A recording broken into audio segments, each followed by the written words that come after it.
How'd you do there? Looks like I'm live. So for some reason, YouTube was making me manually put it into horizontal mode. So I was apparently in vertical mode. Man, awesome. Chief, welcome in. Lynette, hey there. Thanks for hanging out for a bit, Lynette. Bill's here. Hey, Izzo. Hey, Bill.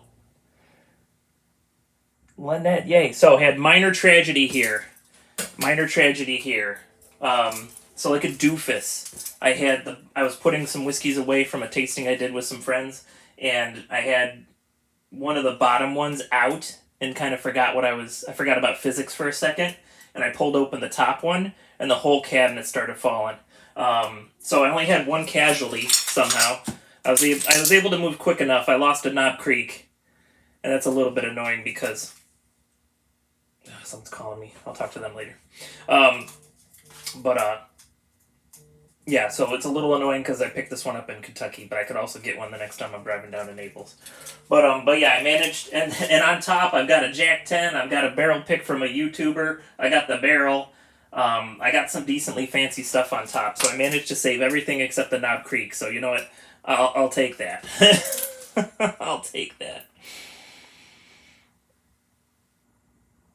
I tried to respond to all the comments. I'm going to try to always do that, unless for some reason some stupid video of mine goes viral and then I can't keep up. But at least Chief, Lynette, Bill, like any of your comments, I'll always keep up on. So the two silver linings of breaking a Knob Creek is that the one, of course, that I saved some of the irreplaceable whiskeys, and it really smells delightful in the office now, right?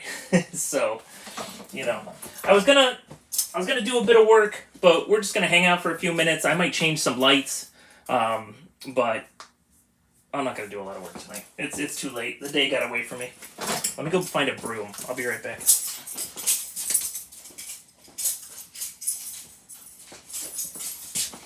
So I just posted, I know Chief's watched it already, I just posted a video of what I did today. So I got a recommendation from a buddy, and these people had Kitchen Savers reface their kitchen, so the cabinets were looking real good. But one of the standard things Kitchen Savers does when you're doing a kitchen with them is they raise the microwave up. If you got one of those microwaves that's also a vent hood above your stove, they'll raise it up so that way things work better.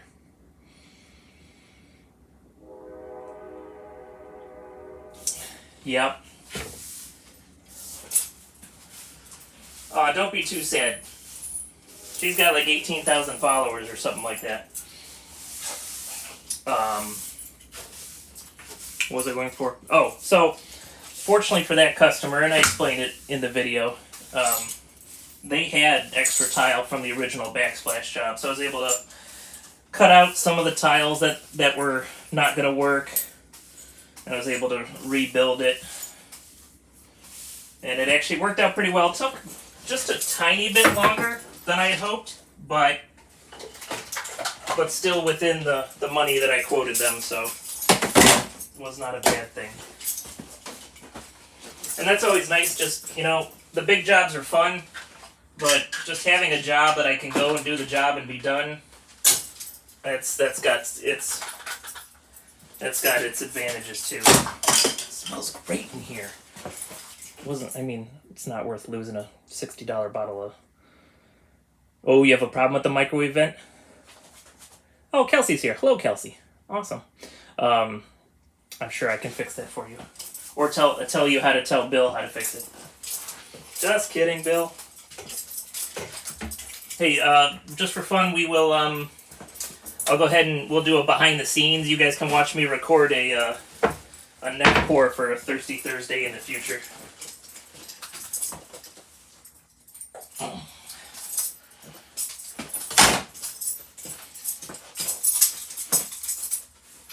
Sorry you're stuck watching me clean for a minute. But I don't want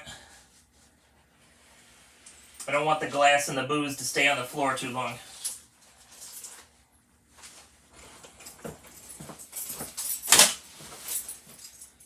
And one of my Francises is here. So we'll just shift over a little bit. Drake is usually my working buddy.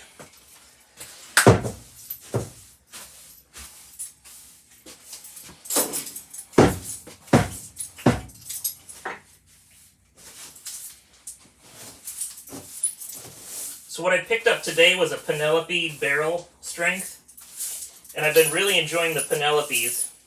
I haven't had one that I haven't liked yet. And they got different finishes and they got rye whiskey and bourbon whiskey and 4-grain whiskey. I gotta get a dustpan. I will be right back.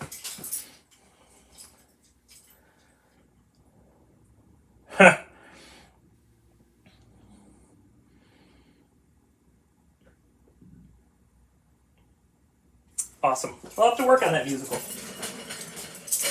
Be right back. Gotta look for a shovel or something.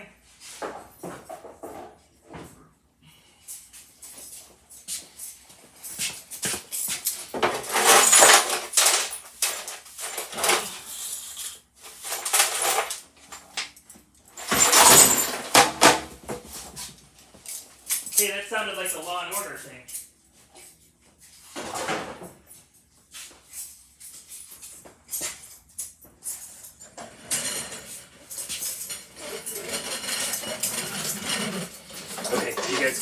You get to see the madness. So I'm not a super fan of editing, as you may or may not be able to tell from my videos. So my stuff's usually one take.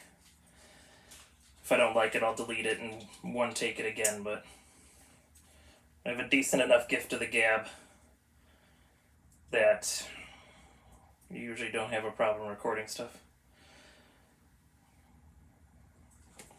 Oh no, we're not creating a short yet. I'm just going to record it for now.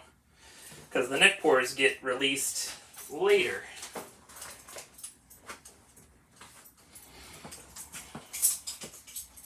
Got myself with a piece of the glass.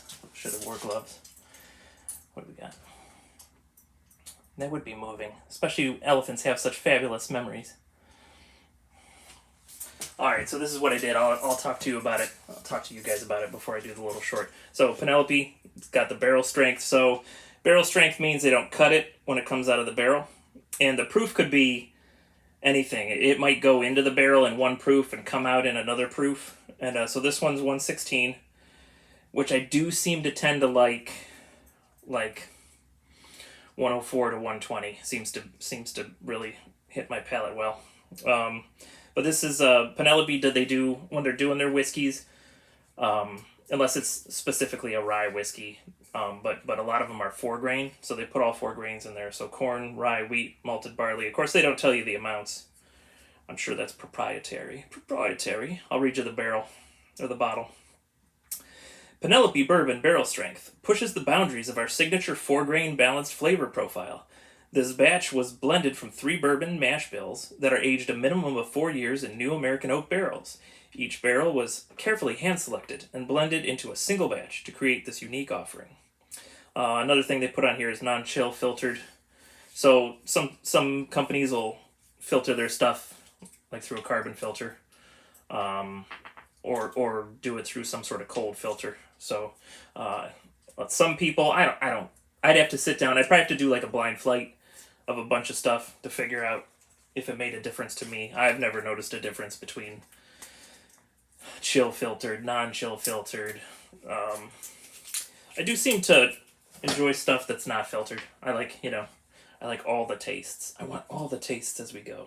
But looks like a little more than a neck pour has happened. I took it over to my parents' house and had some whiskey with the parents and my little sister.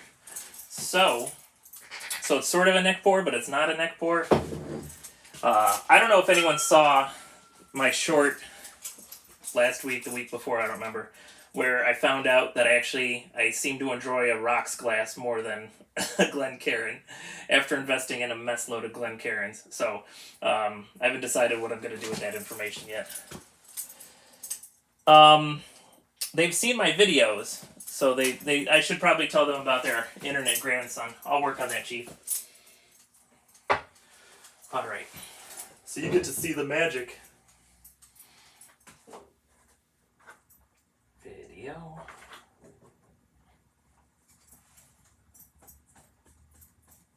I mildly care about my appearance. Mildly. Not a lot. Alright, let's do this thing.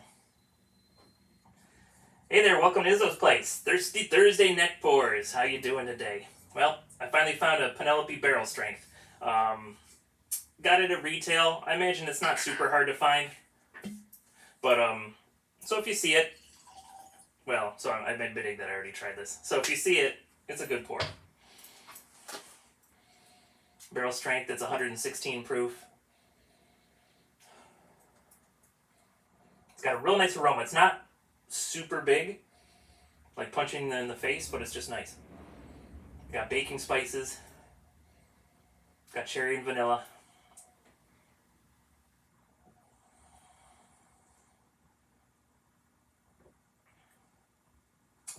It's got a nice little hug on the finish. The finish is long, it's lasting. Tasting a lot of oak in the palate. But hey, check out the longer review. Thanks for hanging around Izzo's Place. That's how the magic happens.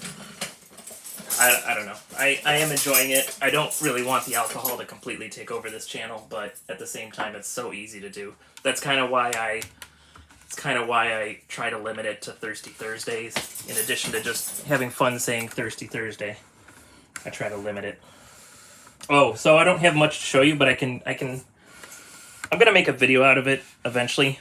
But after we sip this Penelope a little bit, I'll take you around the shop. I'll show you what it's starting to turn into. It's not bad. Sorry about the shaking. Whoa, whoa, whoa, King of the Hill. Here, I'm gonna spin you around because your back is to where the bar is going to be. So I'm gonna slowly spin you around. Try not to make you ill. I don't know if it's gonna work or not. So you probably saw in some of the videos, some of the shorts. So I got my 3 cabinets that are going to go back there. So kind of nothing has really happened. And I had to bring a lot of the materials into the office here while I clean the shop out there. So unfortunately not much of an update. Just kind of wanted to show you. So that way, you know, I'm actually working on it. So technically speaking, my stupid little contest that I came up with, you guys can still, you know, what are we at? We're at 229 subscribers rather. 229, so what is that? So 21 more subs. Chief, don't make 21 more accounts.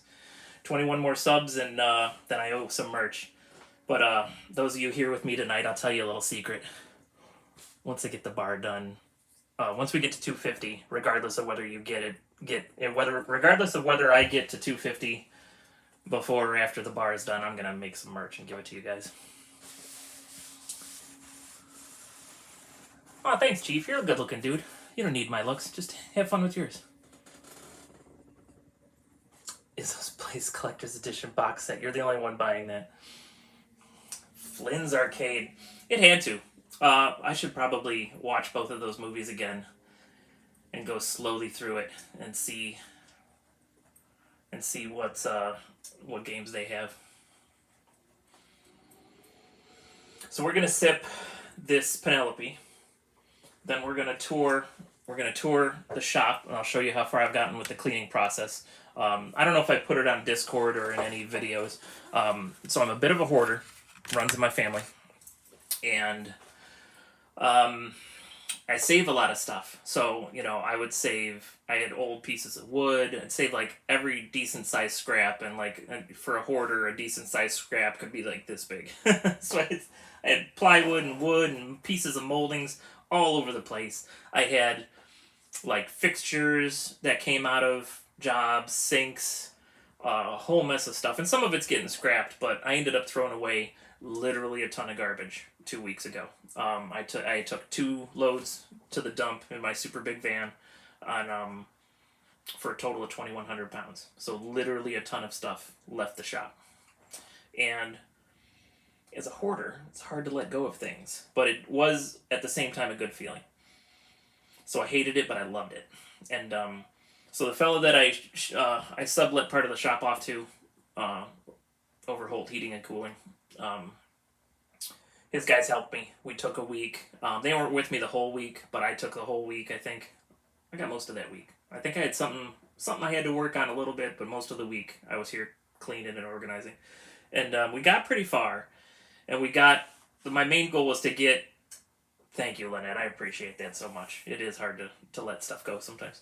But we pretty much got his side organized where now he can build cabinets, he can build racks, he can make his side more organized, and there'll be less nonsense. Before he was like right over here, and then my I'm cutting and making stuff like a few feet from all his stuff, so his stuff was just getting constantly covered in sawdust. So it'll be nicer for both of us. Ooh, and also, I can't think he's got a little more of the shop now, so his rent's gonna go up. So that'll be nice too. But having my side organized would be really good. I didn't. I have all my CDs, and there is definitely a Cat CD in there. There's a Phantom, there's an Evita, there's a Les Mis. There's all that stuff. This thing is really good. So it's not. I don't think it's super rare, but if you're one of my whiskey aficionados, if you see the Penelope barrel strength, I definitely recommend it. It's 116 proof. If that's a little high for you, you can always add water. If you ever come across a whiskey that's too hot for you, just add a little water, add an ice cube, or turn it into a cocktail. Like if you do a higher proof like that, you might not want to turn it into a cocktail because you could always get a cheaper piece of a cheaper bottle of whiskey to make cocktails out of. But if you're taking 3 SUV loads, stuff to go for life. Yeah, yep, absolutely, yeah. And so part of it is me and Mrs. Izzo lived in a house for 17 years, and we'd accumulated a lot of stuff there. And when we moved out of the house, so now we're in a 1-bedroom apartment. We were in a 2-bedroom house with a garage.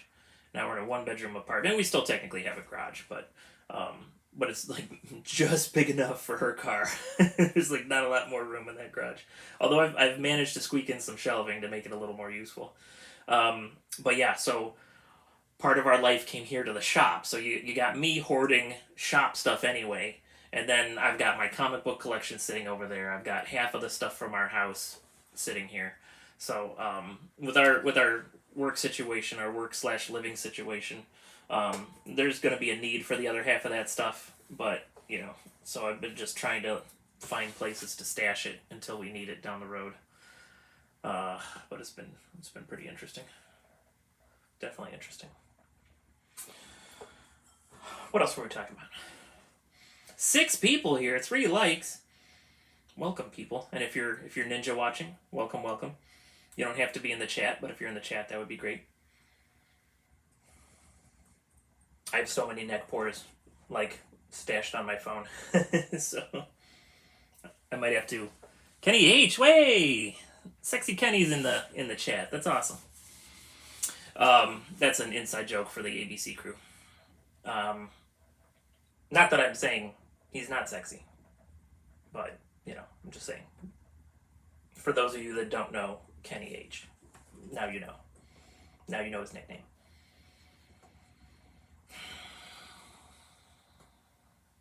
What else is fun? So what's going on this weekend? Tomorrow I'm doing some volunteer stuff, and then in the afternoon I'll be here still cleaning and organizing. So I had some cabinets in the back that I'd always meant to put stuff in and organize stuff, and I never got around to it. So those cabinets are coming up here, like in this front area, which I'll show you in a little bit. After I finish this, we'll take a walking tour of the shop. So what I want to do is in this front here, I'm going to make out of shelves like a little bit. I didn't, and I apologize for that, Chief. I'm just so addicted to YouTube, and I'm almost constantly behind. I should probably unsub from a few people that I watch, but I'm constantly behind. But when I'll probably listen to those is maybe on the drive down to Florida next time, because the van's so loud that me and Mrs. Izzo can't talk to each other anyway, so I usually just put in the earbud and then whenever we need to say something to each other, we just yell at each other. But I'm going to definitely watch both of those. I'm very interested, especially with you as a theater kid. I'm calling you a theater kid, even if you don't feel like one. But with you as a theater kid, I'll take your recommendations seriously. But what I want to do, so there's a man door there, there's a garage, you'll see it in a little bit. I actually want to make almost like a little tool supply room out of shelving. So I'm going to have this little boxed in area, and I'll try to label things, a place for everything and everything in its place kind of deal. And then if I have all that shelving in this little area, then that should open everything else wide up, finally have enough room. My big tools are on wheels, so they can get wheeled into a space when I'm not using them. They can get wheeled back out to the middle when I want to use the machines. Um, and I do. Someone years ago gave me the remains of a panel saw, so I just need to look up the owner's manual for it, and because it like the parts that were aluminum or steel, he still had, but it had some 2x4s and it had some particle board that made up the rest of it, and that stuff had deteriorated. So I honestly don't know what it looks like. I gotta look up a picture so I can rebuild the thing. But man, to have a panel saw here, that would make cutting plywood so easy. Hey, we're already at 20 minutes. Look at that. But of course, I decided I'm not gonna work as much tonight as I thought. We should figure out a way to mix them together.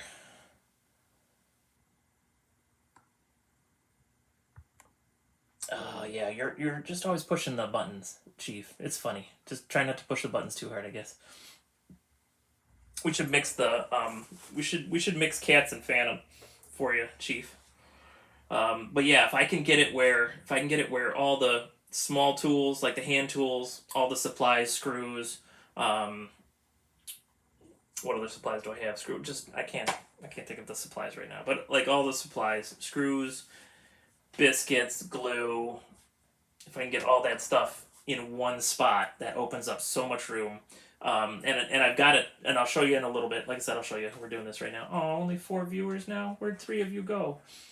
Um, I have a big metal table that's going to be the outfeed table for my table saw, and I've got it in a location where, um, if I ever wanted to back the van in, store the van overnight, or load the van up if it's raining outside, I've got enough room to pull the van in, as long as whatever tools are on wheels will have to be moved. But yeah, I'd actually be able to pull the van in, and I even have a used garage door opener that I took off a job. I did not get rid of that yet, because that I'm going to try to put on this door. And I think so. This is like a little bit of a taller door, like an industrial door, but the garage that garage door opener came off of was a 2-car wide garage. So I'm thinking that it's got to have enough power to lift a single wide extra tall door. So the door might not come up all the way, but I bet it'll come up enough where I could get the van in. Ooh, 5 viewers. Welcome back, someone. Oh, Shelly, how's it going? Thanks for hanging out, Shelly. Splash Mountain theme door. Man, this Penelope is good. It's good. I also saw another thing that I'm looking for, but I'm trying to have some self control, so I didn't buy both bottles. So I was about an hour away today. I was in North Canton, um, which I assume is south of me, but I'd have to look at the map again. But I was in North Canton, about an hour away, and so I stopped in at a local liquor store to see if there was anything that they might have, that the stuff up here that I haven't seen up here.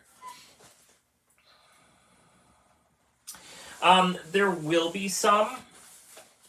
I need to think about that, Lynette. Yeah, it would be nice to have some open wall area, hang some tools as well. Absolutely. Um, and so they had, in addition to this Penelope barrel strength, I ended up going with this one because it was cheaper. The other one that I've been hunting for is a Brothers Bond barrel strength, and they had that there, but it was $90. This one was, I can't remember. I'd have to look at the receipt. Well, here, maybe I probably have an alert on my phone. Uh, nope, the alert is not there anymore. But I believe it was less than 50 for that Penelope. So I went with the cheaper one, and I managed to have enough self control not to buy both. There was a couple other bottles that were looking pretty neat there too. So so the job today was a one and done. So I don't know when I'll be in North Canton again, but I'll totally check out that Giant Eagle and their liquor store that they had in there.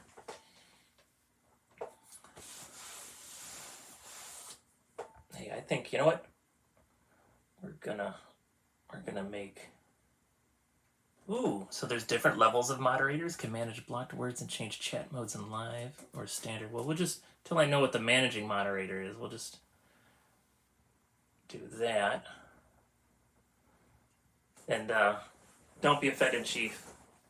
You're not ready to be a moderator here on this channel yet. But Lynette has a wrench, so Lynette can time you out now. I thought that would be fun. We'll have some drama and conflict. if Chief isn't careful. You'll learn it someday. You'll learn it someday. I'll see how you do on Tomorrowland Travelers channel. Plus, I just wanted to tease you a little.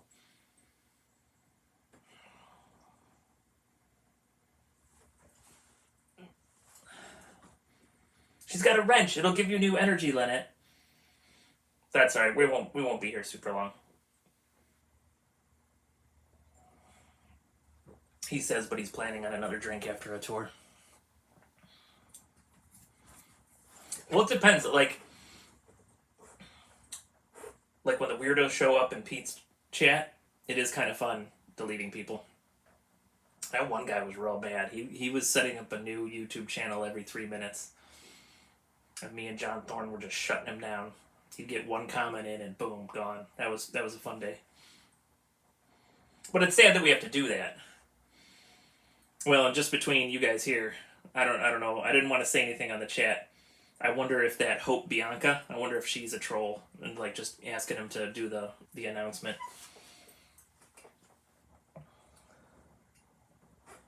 Well, that's all right, because then you can look at. Yeah, that's what I was thinking, Lynette. He was relentless. But yeah, Shelly, that's sort of why. Oh, Peaches P, how's it going? Happy Friday. That's sort of why I'm doing this, and I need to get better about putting the prices on. I should probably go back and make sure I add the prices of all the bourbons into the description. So that way, well, and you probably got to watch the longer reviews. I really haven't come across anything that I've disliked. I do got a couple that aren't great, and that are probably not worth buying, but I need to do better about that, letting people know the actual retail price. And then I guess like give it a verdict, like is it worth it, is it not worth it? So because it doesn't really help if I just sit here, yeah, this is great, ha ha ha, like and subscribe. That doesn't help anyone. So I want to be more helpful than that. I like being helpful. So I'll look at that. Oh, thanks, Shelly. That's awesome. I'm so surprised with the evolution of my palate. Because those first few videos, I mean, I kind of did them as jokes. I'm like, yes, I like it. No, I don't. Those are my notes. But it is fun. It is fun. It is fun. It's so addicting. Well, and it's nice, and sometimes like I'll go a couple days dry just to make sure I don't have a habit forming. But so far the only habit is the collecting habit. Yep. But I'm gonna make sure it stays that way. I've got some really goofy. Well, you might have saw the short where I'm dressed as Obi-Wan. We went over to a friend's house, and they've got 4 kids over there, and kind of like Chief calls me Internet Dad, they call me Space Dad because we were playing Among Us, and I had offered to adopt them every time their parents got killed in Among Us. So I'm Space Dad now. So I dressed up like Obi-Wan or like a Jedi. I don't know if I was exactly Obi-Wan, but went and watched Ahsoka with them. So I've got some outtakes and stuff. So I'll put that in a short too. You can see some more Izzo being weird as a Jedi. So many kids that are not my own, and see that's the greatest part. I can send them back to their parents always. Like, Chief Leaf, go back to class. Go back to Mom and Winnie. Like, get out of here, son. No, it's an honor to be thought of that way. Even if in my head I'm still 18.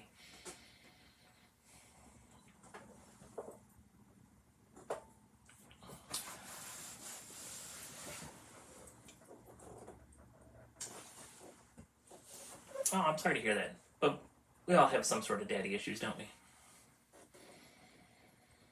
It just goes with the territory. Is anyone watching Futurama? The newest season of Futurama has been wonderful. I have not laughed so hard in such a long time. For some reason, the character me and Mrs. Izzo like best is Zoidberg. He's so weird. He's so weird. But yeah, that show kills me. If you haven't watched that, it's by the same guy that did the Simpsons. What's his name? Matt Groening, something like that. But so it's sci-fi. This fella named Philip J. Fry gets frozen and wakes up 1,000 years later, and it's real hard to tell how many seasons there were, because like it's been started and stopped a whole mess of times. I think they're technically counting the newest season as the 14th, which is confusing but It's because it started and stopped a bunch of times. But if you need another, Kenny likes it. If you need another show to watch, yeah, so Futurama, the new season comes out. I think every Monday they drop another one onto Hulu, and then we're also going through all the Seinfelds, which that's been killing us too. I think we're halfway through season 4, so some jokes wouldn't be able to get away with in the modern world. I never got into Rick and Morty, so you might notice like I try not to be sweary and stuff. I try to live my whole life that way, so the couple episodes of Rick and Morty I've watched were hilarious, but just try not to get too much swearing involved in my life. It's just how I want to live my life. But I will say, like, what I've watched, so one of the first ones I ever saw was the Mr. Meeseeks episode, and I thought I was gonna die laughing. They could not help. I don't know any of the other characters' names besides Rick and Morty, but they couldn't help the dad shave 2 strokes off his golf game, and it was killing them to not be able to help them. It was so insane. Like a fever dream. That's funny. It's like for shows that are just like King of the Hill. Oh, I know, that was sad to see Dale Gribble pass away. Yeah, and that's a balance, Chief. It's a balance. You just gotta pick. Oop, I think I almost made you a moderator by accident, Chief. It's hitting too many buttons real quick. Like a fever dream. I like it. Well, yeah, when you get Pickle Rick coming in, that could be confusing. Man, King of the Hill. I think I accidentally was almost doing a King of the Hill thing at the start of this live stream, actually. But yeah, that was sad to see Dale pass away. That was the funniest moment in that show for me ever. Was the first time I heard Boomhauer sing. So, Boomhauer's a character with a real country accent. You can't tell what he's saying at all, but when he's singing, you hear every word clearly. It's hilarious. And I know that there's people like that you can't like understand them when they're talking, and then they can sing clear as day. But that was another great moment in cartoon history when I saw that. All right, let me finish this thing off. Oh.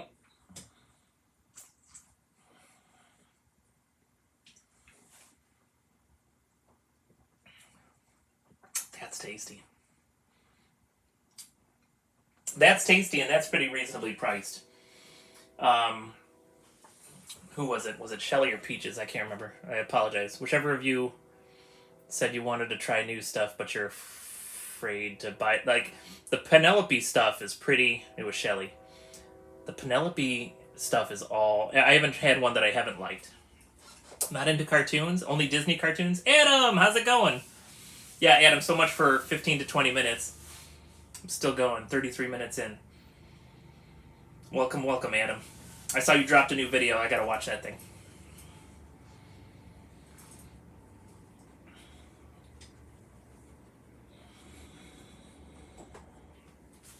Come on, you at least watch Disney cartoons, right? Right, Lynette? All right, let's go on a little tour. I'll show you what I've been doing here in the shop. I apologize; it'll be a little bit shaky cam, but I'll try to walk smooth. Oh, how do I switch the camera? Oh, there it is. Hold on. Okay, there we go. Oh, but I keep covering the camera by accident. All right, so let's start at the front, and I'll show you what's going on. Parts of it are still going to look really messy, but it's always darkest before the dawn. All right, so stuff like that shelf is going to a buddy's house. So I got my back to the front door. Let's see, can I shift it back? Tomorrow night too? Cool. We will check it out. So this stuff here belongs to a buddy of mine, although I'm buying the compressor off him. So a lot of this stuff is going, and I'm going to have a shelf starting like right past the light switch here. I'm going to have a shelf come off the wall 10 foot. And I've got a shelf there, and there's a shelf behind this metal thing that's going. But these are the cabinets I was talking about. So I'm putting cabinets here on this wall. I'll have upper cabinets above it. And then I think this is where Lynette mentioned hanging tools. I think I can hang tools here. So I'll have lower shelves with a countertop. We'll have upper shelves, and we'll have tools underneath them. Then I've got this shop desk here. So that'll be nice for like drawing out stuff. maybe I can actually do some of the work here instead of on my coffee table at home. And I'm going to put that right on that wall. And then I'll have more upper cabinets above. And then that shelf I just talked about will come out 10 foot. So it's going to make this like weird little tool room area. And then over there, like the plywood there, that just needs to kind of be reorganized a bit. So the plywood bins will stay, and the laminate tubes, years ago someone threw something on there and they all fell, so I gotta pull them out and reorganize them. And then in the center of, and anything I talk about is always going to be in the center of the shot. So and then that those leaning 2x6s there, it's supposed to be my wood rack. So I need to like go through and keep what's good and throw away what's not great, and reorganize that rack. So that shelving over there on that wall, that's the shelving that I'm going to put over here to finish off the my little tool area. There you go, Chief. So here, this big metal table, that's going to be the outfeed table for my table saw. And so there's a mark here on the floor, some spray paint. That is where the back end of my van would be if I pulled it in. So even when I put the table saw here at the end of this table, I know that I'll still be able to pull in that chop saw. So the goal is actually, so those cabinets I might leave, that is just scaffolding. So I might give that another home, and I might put the panel saw over there after I build it. And actually the panel saw, parts of the panel saw, oh, there's so much junk. But yeah, you can see I'm like, I don't know if it looks organized on the video, but it actually is organized by tool type. So I just got to start putting them into toolboxes and stuff. But there's the saw for the panel saw. So I've got a panel saw. It's an old DeWalt panel saw, but I gotta find a diagram of the frame and know how to rebuild it. And then there's a couple of aluminum pieces over there. That's part of the frame as well. Those cabinets might stay. They might go. All the big tools are going to be on wheels. So I've got this little bench here. I don't know if it'll stay. You know, it just depends on what's going on. But I do have some bigger tools that are going to have to be stationary. Like that's my hinge boring machine. So I'm going to have to find somewhere for that. So it might go on that back wall. Like if I've got one or two tools that have to stay stationary that I can't put on wheels, they'll probably end up on that back wall. But here, like, and then that's my clamp rack. That's on wheels too. But then the HVAC guy, his side of the shop, ooh, is nice and wide open. So he's gonna make some cabinets for himself. And so now he has access easier to his stuff because now he can use this door. And actually, there's 2 bathrooms here in the shop, so they got a bathroom here. And so, you know, we don't have to share a bathroom if we don't want. But it should be a nice little setup for everyone. Just got to get it organized. And it just takes time. And like, you know, they call it churning. Like when a hoarder rearranges stuff so that they can have more stuff, it's called churning. So this is a version of churning, except I'm actually throwing things away and organizing it as I go. So tomorrow afternoon, first thing I'm going to do is I'm going to attach these cabinets permanently to the wall and start filling them up in an organized way with some of the stuff that's over there. And then, sorry about the spinning. Hopefully no one's getting sick. I'll turn a little slower next time.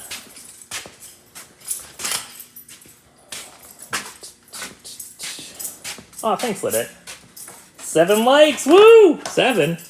So I got this like little wall of shelving. So there's 4 shelving units there, just laminate.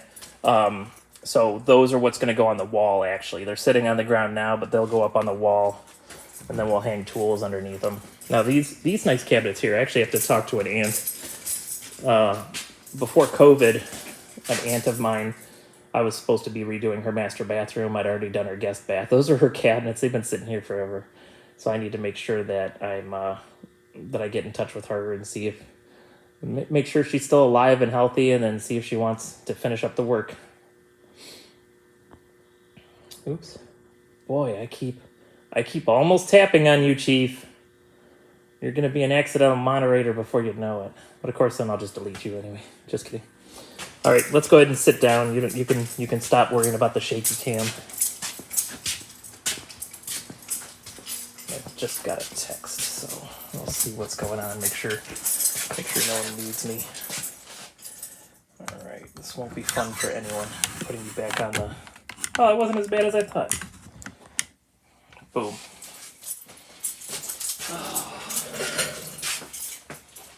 Oh yeah, the phone's still on. It's not recording anything. Let's make sure that wasn't super important.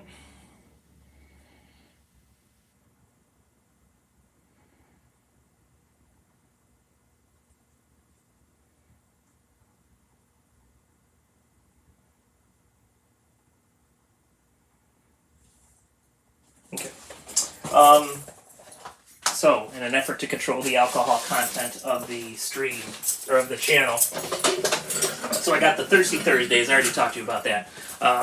But some of the whiskeys have different ages on them, and you know the more something's aged, usually the more expensive it is, because the way it works is every year that a whiskey's in a barrel, the distillery pays tax each year on that barrel. So that's why an older barrel or an older aged whiskey will be more expensive, because it's got all those extra years of tax on it. So just one of many reasons why an older whiskey would be taxed. So in an effort to not drink through my whiskeys super fast, today's the 15th. I have one whiskey that's 15 years old. We'll do a sip of that. And so unless I'm, well, and I'm a firm believer in whiskey should be shared with friends. So drinking it for reviews is fun, and it lets me kind of do it like a business. Big announcement on the 22nd. Yeah, you said, let's see, what day is the 22nd? Is that next Friday? That's next Friday. I'll look for your announcement. I am actually, with some of my empty bottles, I'm actually think I'm going to buy a cheap chandelier from the local thrift store and convert some whiskey bottles into, like, what do you call it, the bulbs that go around the lights. Bulbs is not the right word. What do you call those? Anyway, but so I basically want a chandelier with whiskey bottles hanging from it with lights in the whiskey bottles. So I'm gonna worry about getting the. I shouldn't have said chandelier, should I, Chief? So I'm gonna work on the woodworking first. When the woodworking's done, we'll worry about making phantom chandeliers. But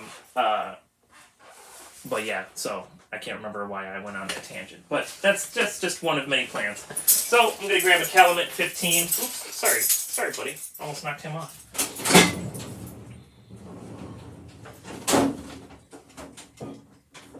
Oh, hey, this ain't opening. There we go. I did have an incident earlier. Alright, that's the 15 plus 8. There's the 15. Alright, so the Calumet 15, it seems like it's an easy bottle to get, but this one's not cheap. The 15 was like $140. The 16's $150. It's not cheap. But it is very good, in my opinion. So I'm glad I bought it. Would I buy another one? There's a lot of other whiskeys to try before I get another $140 bottle of this. That's just how I feel. So far, so I did a poll. About the barrel. And oh, that smells good. All right, let's do a review. Let's look at it first. Single rack black. So they took 19 bottles. They took 19 barrels. They took them off of a single rack in the rick house, and they blended them together to make this. This proof is 105, so it's a little less than the barrel strength we were just drinking. This also is non-chill filtered. They claim it's for added depth of color and character. But it is very tasty. And so I did a blind, because I've got 4 different Calumets. One's an 8 and 15 blend. Then I've got a 10, a 15, and a 16. And, well, let's back up. First, when I got the 15, I did a blind tasting and found out, and that one I think I might have posted. That one might have got posted, but or if not, I'll post it because that one turned out well. So I did the three. I did them blind, so I didn't know what it was. Oh sure. Um, so the Calumet Farms, I'm actually enjoying them quite well. There's a 14, but even the 14's up over $100. But the 10 year is very good, and the 10 year's under $100. So I've been enjoying the Calumet, and then I think they've got a small batch as well. I think that's under $100. The 8+15 is a little bit weak tasting, but that's the cheapest of them. But when I did a blind tasting with myself, you're very welcome, Kenny. I was able to pick out which one was the 15, and of the three, 15 was my favorite of the three, and I was actually able to differentiate the three. Differentiate the three Calumets. Then when I got the 16, when I pulled the trigger on the 16, I did another blind, and for some reason, like I just seemed to have grumpy face. I actually deleted the video because I don't know. I just wasn't. That didn't seem like normal Izzo, and that was strange to me. So I got rid of it. So I'll probably do it again at some point. So then I had the 8 and 15, the 10, the 15, and the 16. And when I did that, I couldn't tell the difference between the 15 and the 16. And there you go. That's cool. Point of no return. So for me, I mean, granted, there's only a $10 difference. So for me, getting the 16 didn't make a big difference, especially at the price difference. Like if there had been a $20, $25 price difference, that might have made sense. So the reviews I've seen of Moana Journey of Water, let's back up. So when you read the description of it, to me it feels like old Epcot. And I'm 45 years old, so old Epcot was my childhood. So when you read the description, it's edutainment.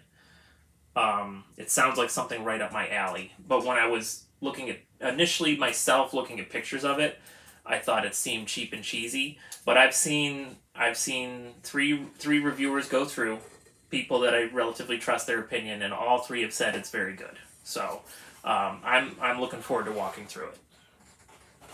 And for some reason, I love that movie. I could some nights when I'm so thankfully I haven't had to like work through the night lately, but some nights when I was doing my crazy work through the nights, I might put Moana on a loop in my headset and listen to it while I'm I know they got rid of that for you, Chief, unfortunately. But yeah, sometimes I'd put the Moana movie on, so I might be biased. Like if they're playing the Moana music as you're going through that, I'm gonna just enjoy it. I am Moana. Let's see what notes I had initially, because sometimes I remember to write notes on there. Oak leather, deep cherry, vanilla. Yeah, I agree with that right now.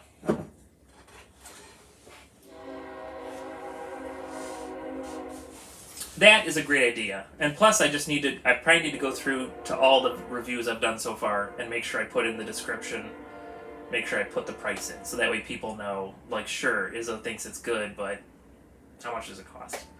Like, usually I don't say the price unless it's something horrific that I've done by accident. I do want to do that, and I'm kind of waiting.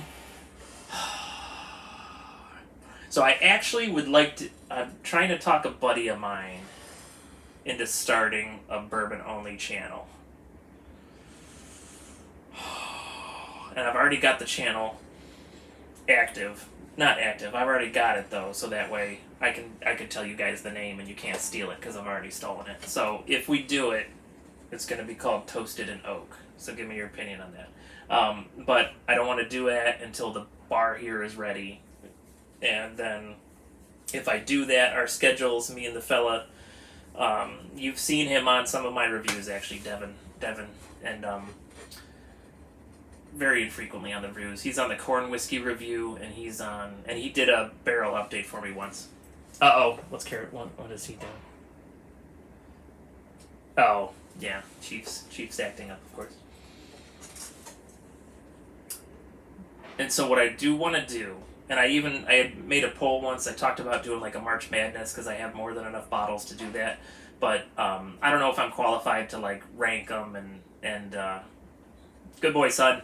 Um, okay, cool. But I do. So whether or not it moves to a different channel, or if I just keep doing it under Izzo's place, there will always be. I'll continue the Thirsty Thursdays. There will always be Izzo's place, some alcohol reviews, but I just might do a more. I might do a bourbon whiskey focused channel with this fella if we decide to do it together.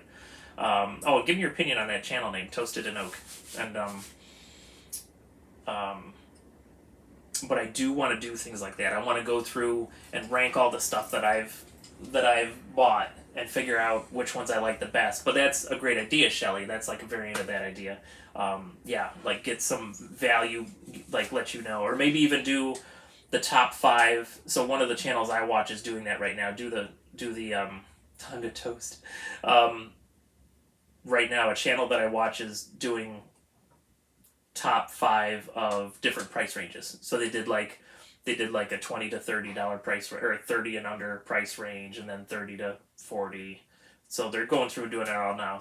That right now. So I'll be copying them a little bit, but I don't care. Everyone copies everyone on the internet. It's flattery, right? Isn't that what they say?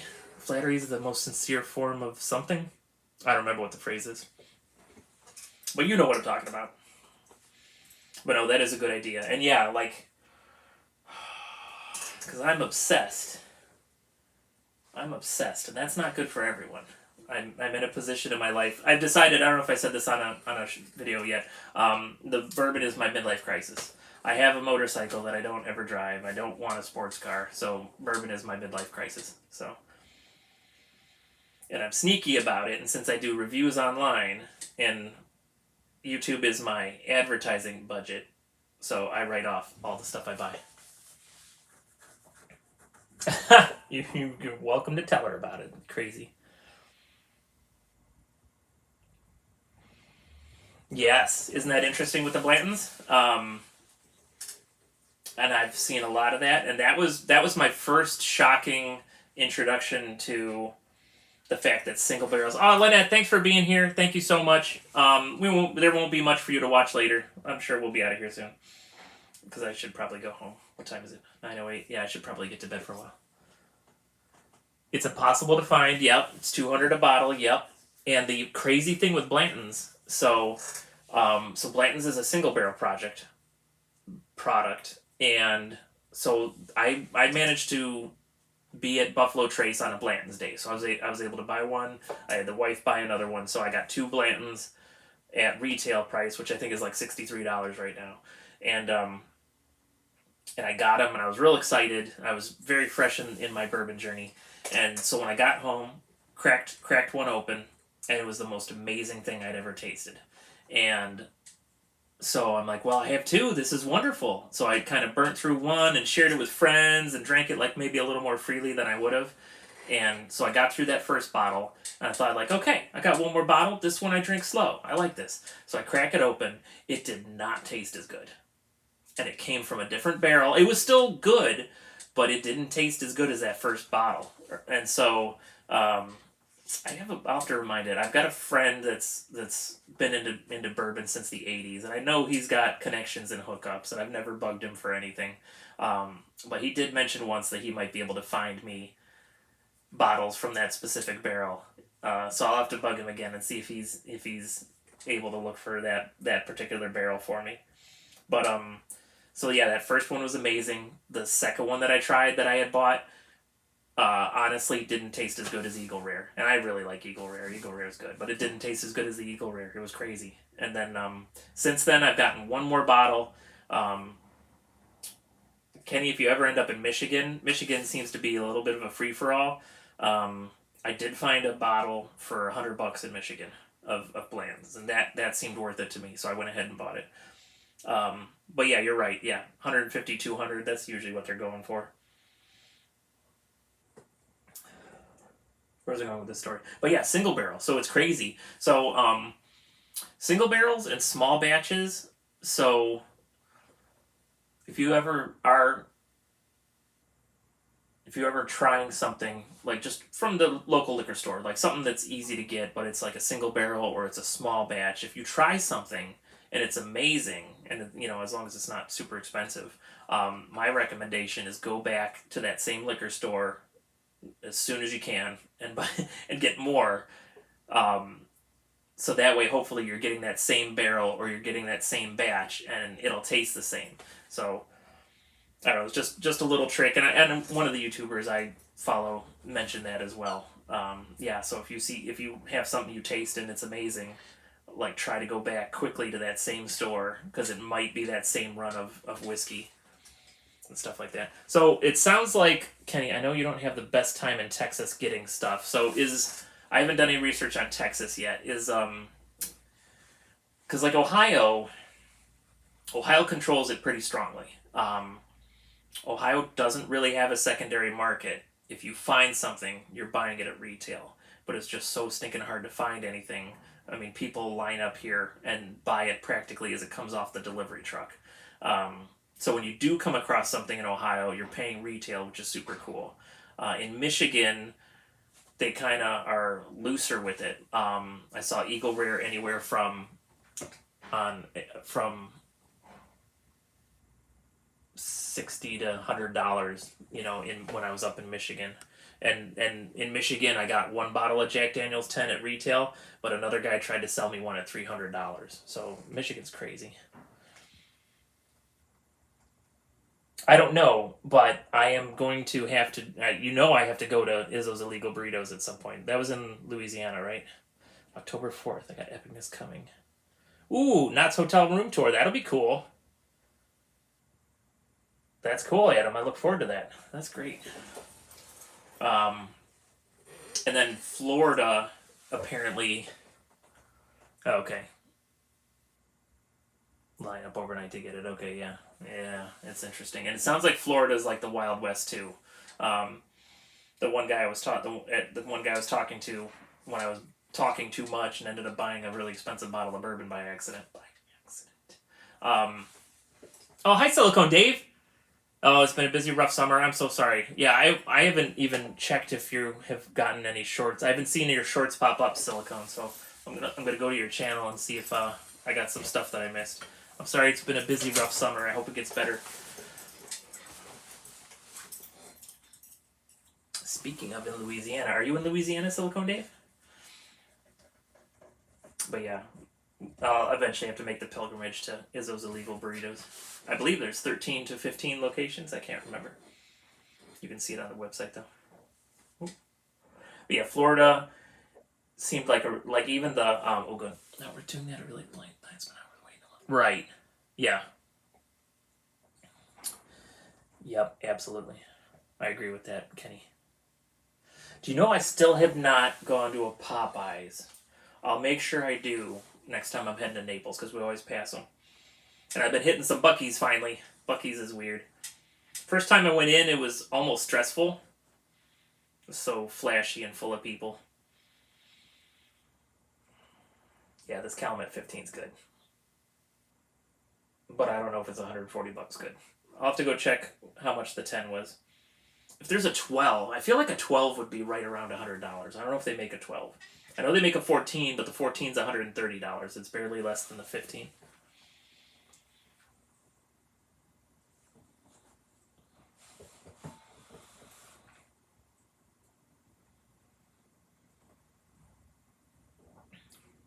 Cool.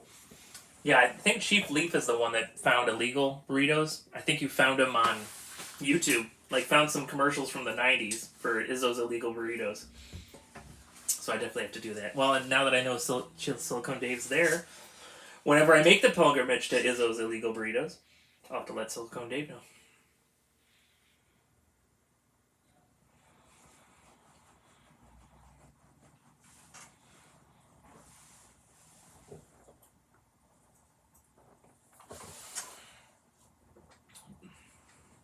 So on the palate on this thing, it's got a nice bit of spice, like a cinnamon. It's definitely got a cinnamon, but then almost like a black pepper spice in there too. Let's see what I wrote the first time. This was back in June.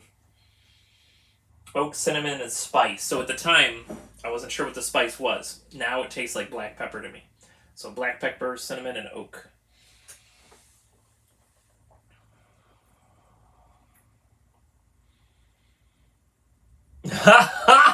That's awesome. Thank you, Silicone Dave. That's awesome. That's incredible. So I believe in my, if I don't, I'll add it. So the shop, I figure this is a public location. I know in some descriptions I've put the shop address here. So I had two very nice people. Lynette got me a hat, and Tab Crow sent me markers. So I've had some nice people send stuff. You don't have to send stuff to the channel, but if for some reason you do want to send stuff, I'll make sure that I update the description of the channel, and I'll have the address of the shop here. And then plus, then Chief can stalk me easier. You know, I'll be working here one day and he'll show up. It'll be funny. Because you live in New York, Chief. You're only 8 hours away. That's an easy drive. Well, for a maniac like you or me. Really? Beer release people line up for crazy. Bojangles. Bojangles. Where are Bojangles at? I don't know if I've ever done one. Oh, they're all down south. Okay. So I don't know where they started at, but in our Northeast Ohio area, they started having Cane's Chicken. I can't remember the full name of the restaurant, but that's very good. That's been a pleasure having that. Nice.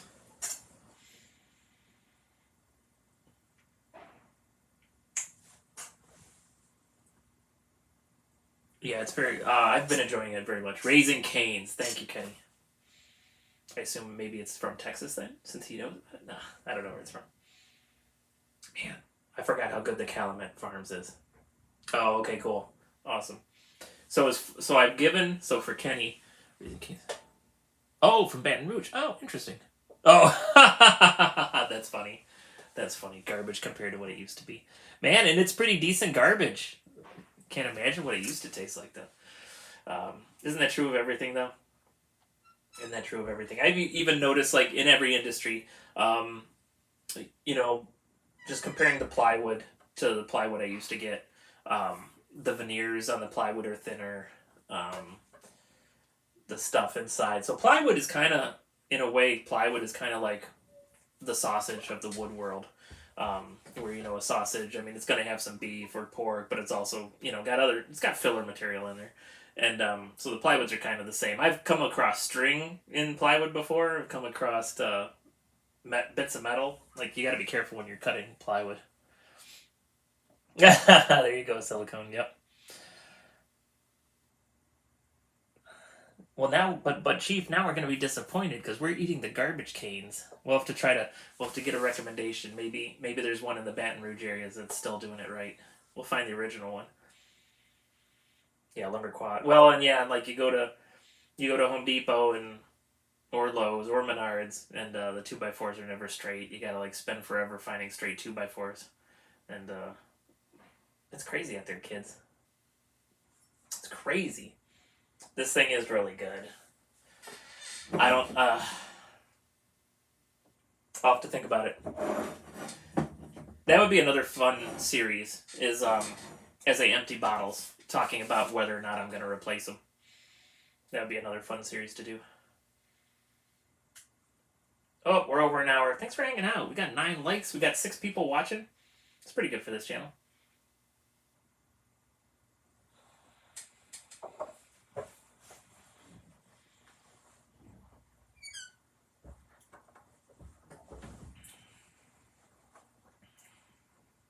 What else is going on? So it's Friday.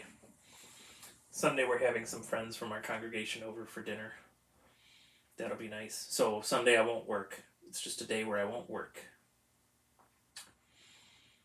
And I do kind of want to do that on Sundays. Tomorrow I'm only working in the afternoon just because I need to clean this stupid shop. I need to clean it so that I can get back into work. I have a countertop for a friend of mine that I meant to get done months ago. I've got a cabinet from my brother-in-law that I need to finish. The countertop of it has been frustrating me, so I need to get on that and get that finished if he even wants it. At this point, I won't charge him anything for it. I'm just gonna give it to him. Here you go, happy anniversary.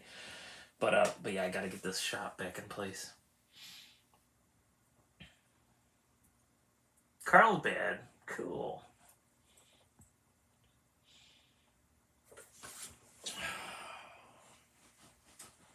Anything else coming up? So the Naples project, that project expanded quite a bit. Silicone Dave, thanks for hanging out for a little bit. Yes, have a great weekend. Also, Dave, and he wishes one to everyone in the chat. Anyone watching in the future, have a great weekend. Whichever weekend you're on, have a great one. I do from our last trip down to Naples. We stopped at the Cincinnati Zoo and we stopped at Ruby Falls, and I've got videos and pictures from both. But I just haven't had time to edit anything together. Maybe tomorrow after my little dinner party, I'll have time. It's not a super fancy dinner party. Hamburgers and hot dogs from Costco. But the fun part will be is people are bringing over sides or desserts, so that'll make it more interesting. And I know some people are bringing wine. I'll of course have whiskey for anyone that wants to partake of that. So just depends. I think the weather was not supposed to be great, but we were gonna have it be outdoor, but we could always have it indoor.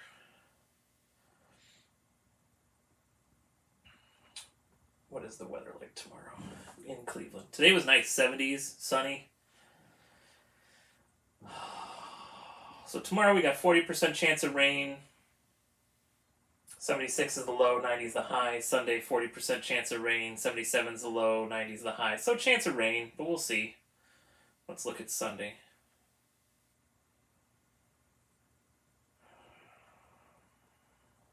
Yeah, they're not really saying when the rain is. Well, okay, here we go. The rain they think will happen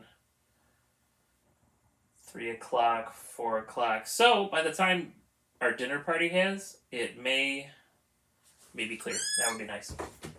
But if not, we can do it indoors. We were just hoping to have like a nice outdoor cookout.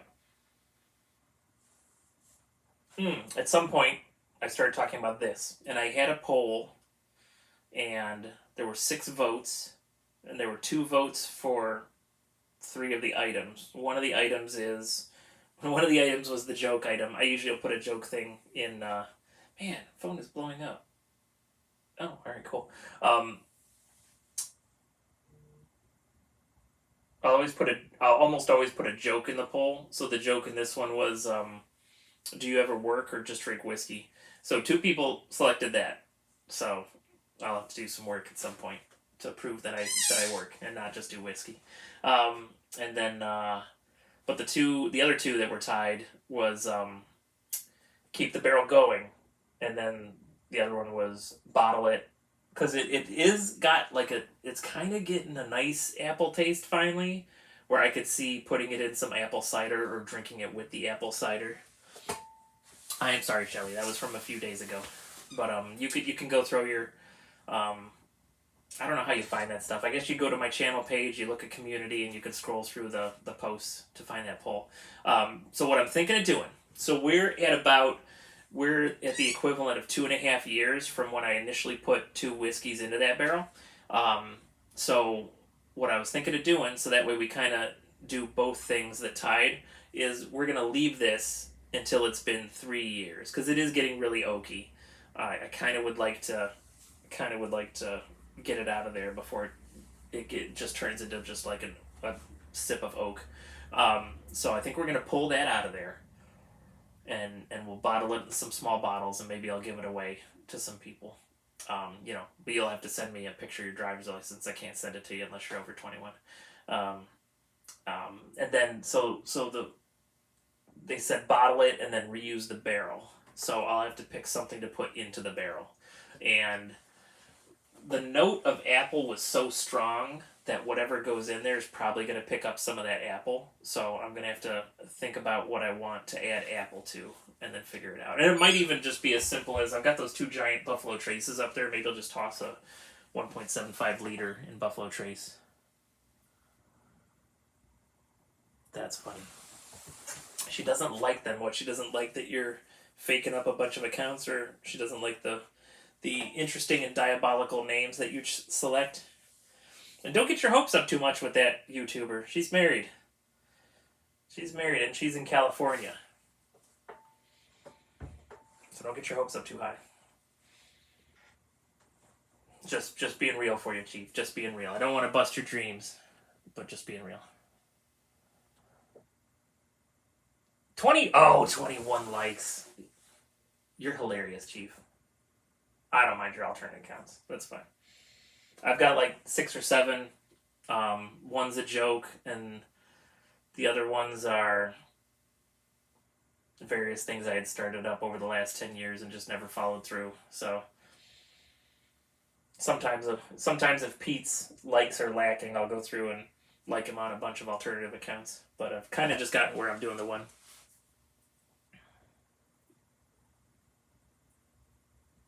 No, it's all good. I know in a way I know a way in a way you're innocent, Chief.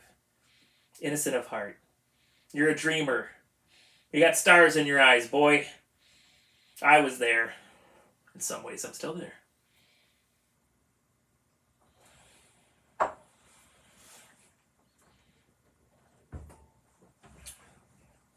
We used to play a Phantom of the Opera medley in the high school orchestra, and I would get yelled at because I would be singing while we're playing. Watching Caddyshack. Why are you even bothering with my stream? That movie's so good.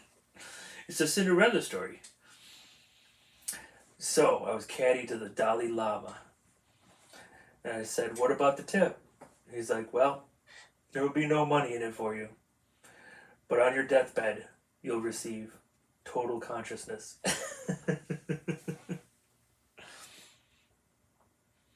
That's hilarious, Peaches. And I hope you're also at the same time drinking wine out of your Izzo's glass. So I haven't pulled the trigger on it yet, but I did get permission from Mrs. Izzo to buy a laser engraver, and if I do that, I should be able to make my own Izzo's Place glasses instead of buying them from Etsy. And do other stuff with it, burn stuff into wood, burn stuff into leather. Haha, good. What are you drinking, Peaches, if I may ask?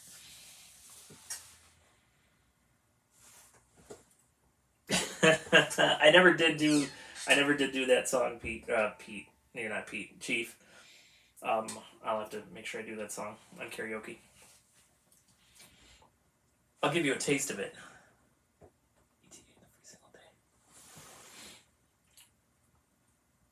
So I can do some terrible singing impressions, and I've told Chief. I let Chief pick out the song. And I think, did we decide "Wandering Child" was the one I'm gonna do? So I can sort of sing like Sean Connery as the Phantom. Sing once again with me, a strange duet, Miss Moneypenny. And then it's a stretch, but I can kind of do Arnold Schwarzenegger singing Raoul's part. So I'm gonna work on doing that, and then I gotta find a Patsy on the karaoke app that I use. See if I can get someone to do a Christine for me. Um, let's see if I can do the Arnold. Hold on. Let me get the lyrics in mind. Yeah, yeah. And I gotta do a couple of these. Yeah, to get it. Yeah. No more talk of darkness. Forget these wide-eyed fears. I'm here with you, beside you. Get down, Christine. It's the Phantom. Come with me if you want to live. Nice. I forgot about her, Angel Baby. Angel Baby. So what Chief's talking about? Don't delete him if there's any mods here, which I don't think there are. So there is a woman on the Smule karaoke app that I use, that sings topless and covers over her bits. So she's relatively modest. She's not a small woman, and she's got some fun piercings, and yeah, at times looks a little cat-like. But I feel like she's got a pure heart. So I sing with her unabashedly, not as a joke. Maybe the first time I sang with her was a joke, but now I go and sing with her every once in a while, and it's very interesting. Yeah, she might be up for it, and that would be wild. And because of my own personal desires for the channel, I prefer to just have only one Vice on the channel. So if she sings with me, I probably won't have a video of her on there. So if you want to see those videos, you'll have to go log into Smule and find me there, which is not hard because I'm Izzo everywhere now. Thanks to Pete. It's Pete's fault I'm Izzo, and I love it.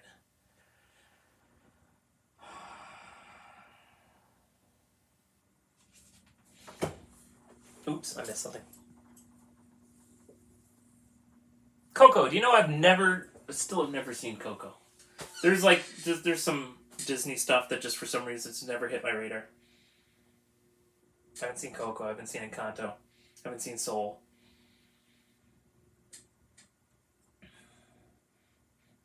I'm afraid if I watch Coco too much that they'll replace the Three Caballeros with Coco. So try not to give it any support.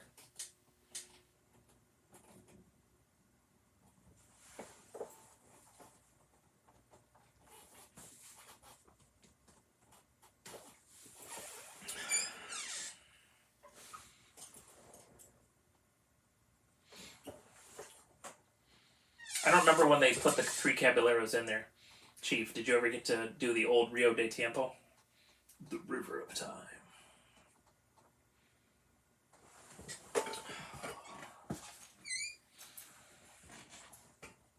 So a friend of mine made me a label. Because another thing that's going to happen after I get the bar done is, yeah, the old song was super cute. I always liked it. I'll have to go and check out at least that song. Well, I'll get around to watching it eventually.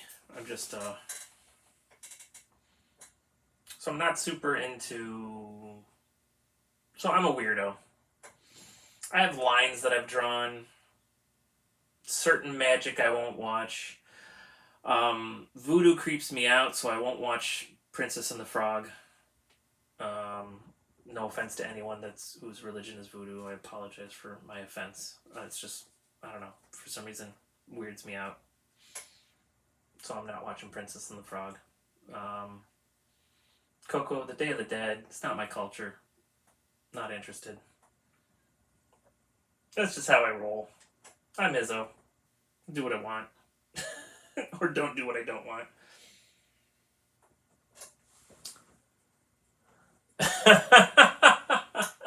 That's funny. I'll tell you.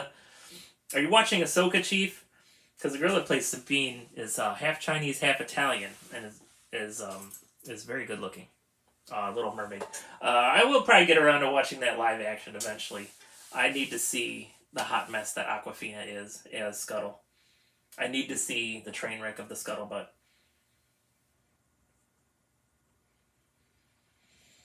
I'm not a super fan of the live actions. You know, I mean, I liked Beauty and the Beast. It seemed like Beauty and the Beast was trying to capture what they did on Broadway. So it had like at least one extra song in there. Now, who played Belle in that? I don't personally feel like, well, and I mean, this is a little bit shallow, but I don't know. Belle was just beautiful. Like, I fell in love with Belle in the cartoon, so I didn't feel like whoever played Belle was quite up to the standards in my head. But that's a shallow thing. Emma Watson, and Emma Watson's a very beautiful girl, but I just don't know. She just didn't seem right as Belle for me. That's just me. I don't know. Would any living actress live up to Belle? Who knows? Probably not. The Beast is easy. You get the right CGI going on, and that's good. And I don't even remember which actor played him at the end when he transformed into a human. That Japanese Beauty and the Beast ride though looks incredible. Uh-oh, what do we got? Adam's telling secrets. Nice. We'll keep it a secret between everyone that's here. Oops. So, I'm related to a lot of redheads. So, redheads scare me. No offense to anyone that's a redhead. But I know how crazy you are. You redheads. I used to have red all through my beard. Now it's mostly turned gray. But yeah, a lot of redheads in my family. My grandpa, when he died, he had a full head of hair, which I think is why this is going on. Thank goodness. But he had a full head of hair, and it was white with a little bit of red still. And all of his granddaughters, except for one of my sisters, had red hair, and even that sister has one lock of red hair, like right above one of her eyes. It's like funny. So her hair is kind of like brown, almost black, like mine, but with like one streak of red hair, and then a lot of their kids, his great grandchildren, and he's passed years ago. But his great grandchildren, a lot of them have like auburn hair, like a brown red hair. So the red hair, it's very beautiful, and I know how crazy they are. The only redhead, and I mean, well, she just got married, and I'm married, so it would never happen. You know how you do the thing where like, oh, the movie star, if I could hit that, that stupid thing. Um, is who's the girl that plays Nebula? And she's Amy Pond in the Doctor Who. That is a fabulous redhead there. Oh my goodness. What is her name? Well, I must not like her that much if I don't know her real name. But yeah, otherwise redheads scare me. Scare me terribly. My little sister used to beat me up. I was like the big older wuss brother, and she would beat me up. Crazy redhead. Is she watching? Maybe she's watching. Why can't I think of her name? And then my wife made me watch Poldark, and Poldark had some really good-looking people, men and women. There was a lot of good. There was a few good-looking people in there, like some of the main cast. And so that redhead, she was good-looking, but she was leaning more towards my I'm scared of you because you're a redhead, like kind of phase. There was some beautiful horses in that show too. That was a pretty interesting show. Poldark. Yeah, she'll watch it later. I don't know. We're being kind of careful. Don't want to make anyone uncomfortable ever. We wants the redhead. Where did you get that? Was it Teespring Redbubble, or did you make it yourself? Stuff and such.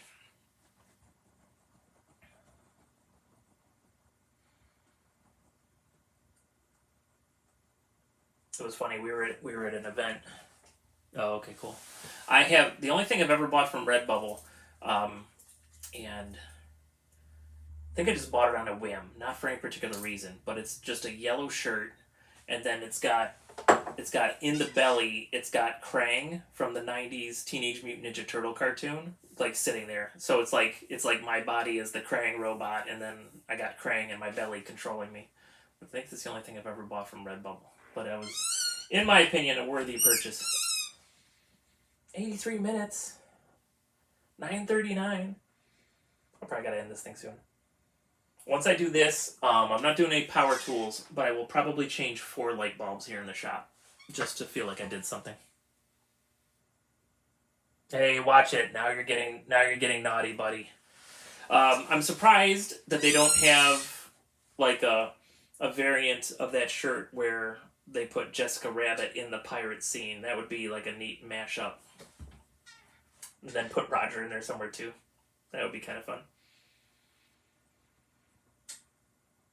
See, now you're gonna get us in trouble with Lynette. She's gonna like put me in timeout.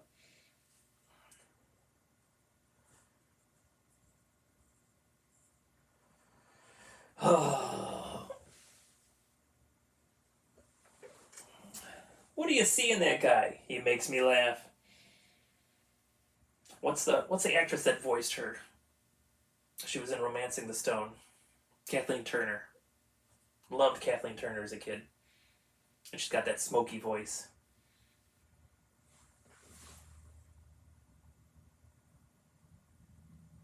Nice. That's cool.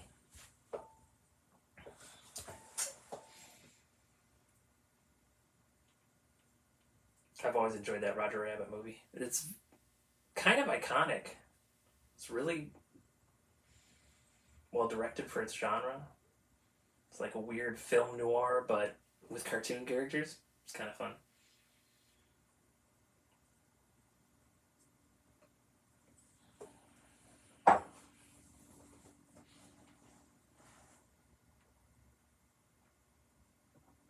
22 likes. Is that you again, Chief?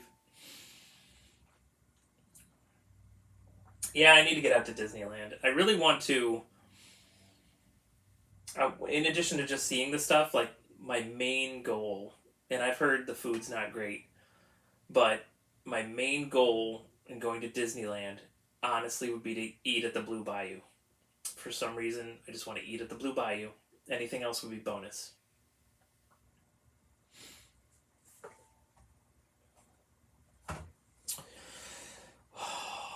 I should let you guys go to sleep. Unless you're not in, well, Adam's in Pacific time. I'm in Eastern time. We're going to go ahead and wrap this up. I'm going to do a couple minutes of non power tool work just so I feel good about myself, and then I'm going to go home and go to bed. Well, take a shower, go to bed.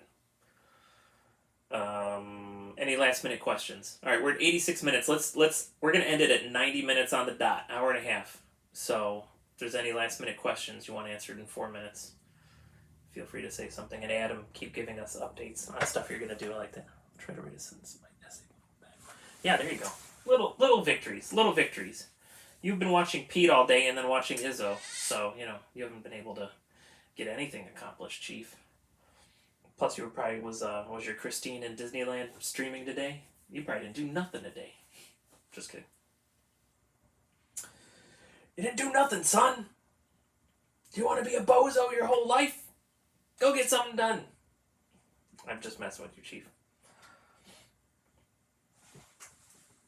On Wednesday, okay. Oh yeah, that's right. She actually has set times. That's how you grow your channel. You have set times and do things consistently. I think Pete doing stuff on Monday is going to help him out, having that consistent time.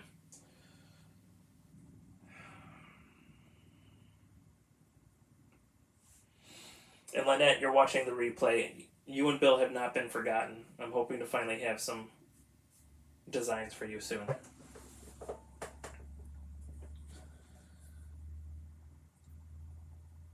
Oh, cool, Adam. Almost. I've never been that close to a ball.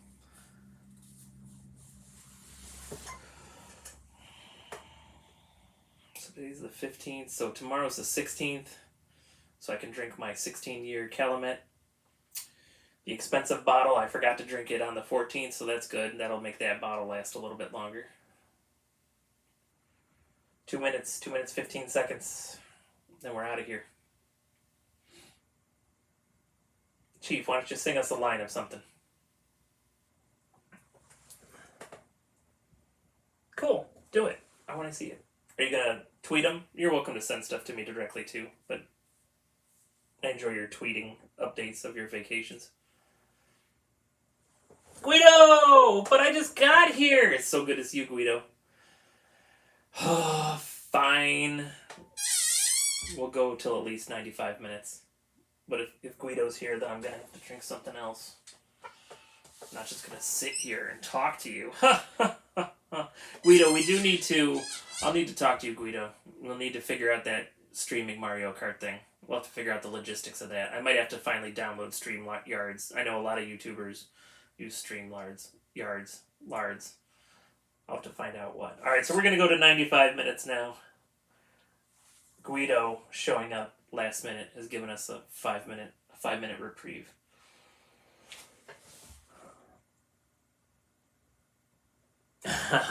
He is the Cars character. Alright, let's see. So we drank the 15. We drank the barrel strength. Let's see. I don't want to do anything too crazy because I don't need to be tipsy. 90 proof, that's not bad. So this is Redwood Empire. It's got a John Muir quote on it. The power of imagination makes us infinite. That's kind of fun. So we got a, Adam, you are welcome to stay, or if you need to go, you are welcome to go. We're going to stretch this another 5 minutes, but I want to thank you so much for being here and give us some updates on your channel. And if you go, that's cool. If you stay, that's also cool. So Redwood Empire is the company. Pipe Dream is the what they've named this batch. Oh, this is out of California, Sonoma County. Is that close to you, Adam? I don't even know. Not always. I used to be good at geography, not anymore, because I haven't paid attention to it. Pipe Dream is meticulously crafted from hand-selected barrels aged at least 4 years. Aging our barrels in the temperate climate of Northern California, there we go, Northern California, coast allows for a slow and even extraction of flavor, producing a whiskey of exceptional balance and complexity. The land of the ancient giants, so that makes sense why it's called Redwood. Nice. Cool. I'll keep an eye out for you, Adam. I'll keep an eye out for you if you're streaming. What can I say except you're welcome? Oh, Discord. That's cool. Thanks, Chief. Yeah, that makes sense. Redwood Empire. Redwoods, Northern California. Makes a lot of sense. The Redwood Empire stretches from San Francisco to Humboldt Bay and onto the Oregon border. It is a sparsely populated area with often inaccessible coastline drenched in fog, rocky cliffs, and steep mountains. The region is home to majestic coastal redwoods, some more than 350 feet high and 2,000 years old.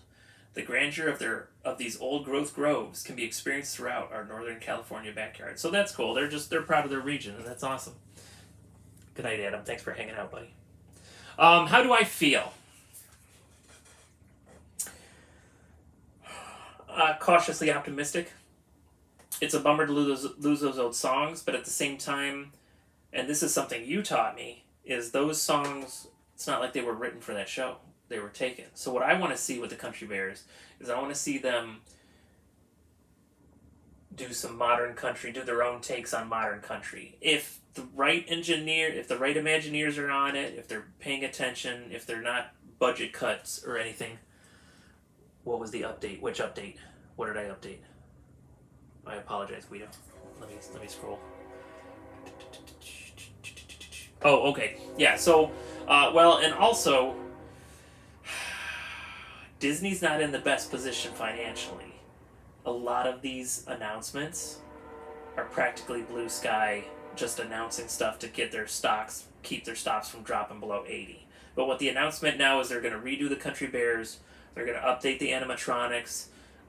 It sounds like most of the bears are going to stay complete. Liver Lips is turning into something else. Chief will tell me what they're doing. See that? So yeah, singing Disney songs doesn't thrill me. What they need to do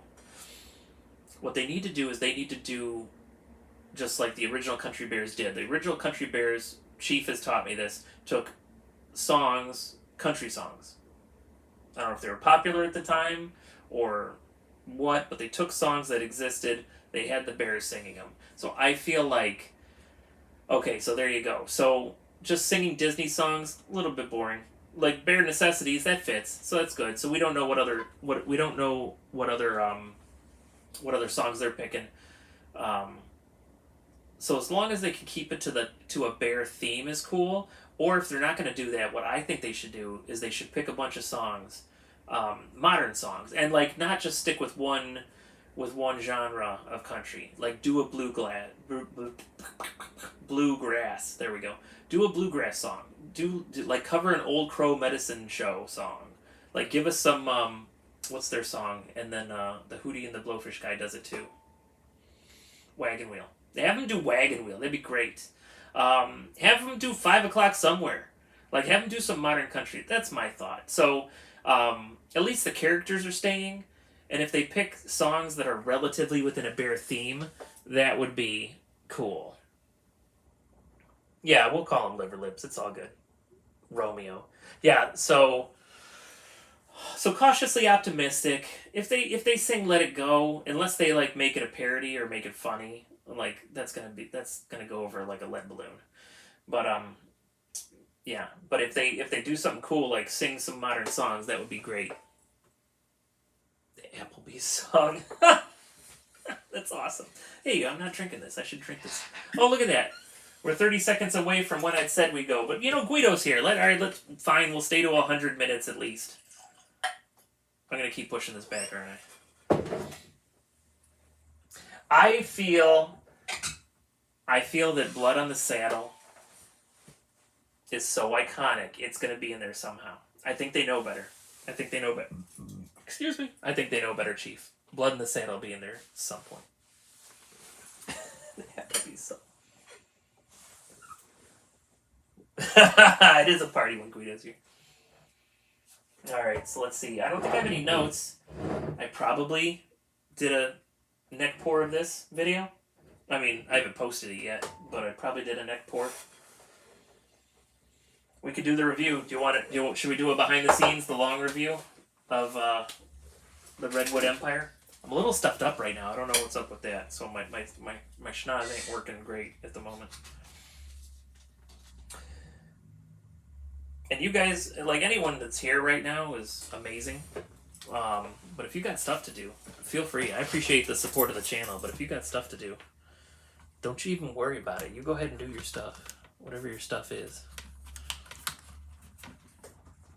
Come on, get on there. I'm trying to connect my phone. There we go, to this stand. You guys want to see a behind the scenes? Okay. Your ass can wait. You'll be up forever, Chief. You got plenty of cola there, so you'll survive. You'll get some caffeine in you. Let's see, camera. Where is the camera? Phone's sideways, so it's hard to see.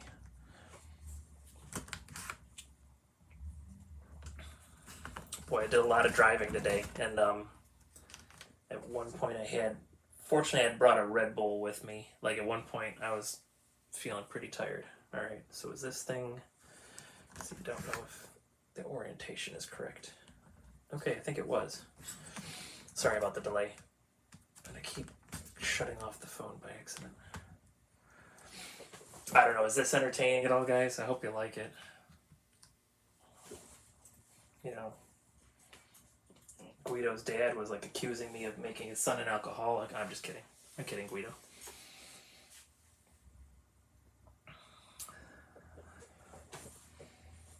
Alright, we got Francis in the background, that's good. I've lost a bit of weight, but I still got a flabby neck, but in this angle, can't see it. It's good stuff. Shelly says do it! Alright, so here goes. So the long reviews can get long, as you know. Maybe we'll try to keep it at a more reasonable length. And this won't come out for, well, you know what? If we're doing a long review, this will come out Thursday. This will come out next Thursday. Hey there, welcome to Izzo's Place, Thirsty Thursday. Well, you may have seen the neck pour of the Redwood Empire. Well, now you get to see the long review. So here we go. Oh, I may as well show you the bottle real quick.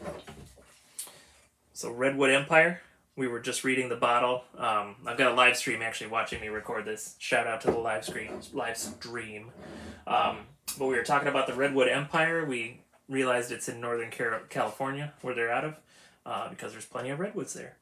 So it kind of makes sense that you would call your company that. It is a good nose. It is a good nose. What are we at? We're at 90 proof, 45% alcohol. So what do we got here? I didn't write down my neck pour notes on this bottle, unfortunately, so I can't go back and reference anything. And I'm just a little stuffed up, which is really funny. Got one of the whiskey YouTubers I watch. He was recovering from a cold, and so he felt he was lacking in his review also. But that's commitment, you know. Put out your video even if you got a cold. But I'm getting some good stuff in here.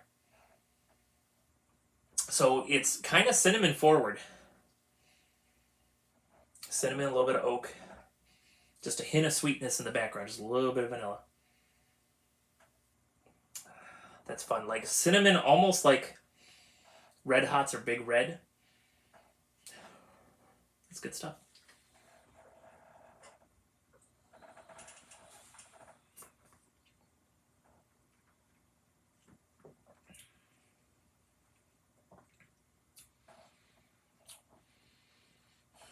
So the palate, the cinnamon kind of disappears and it turns more into like a wintergreen. That's kind of cool.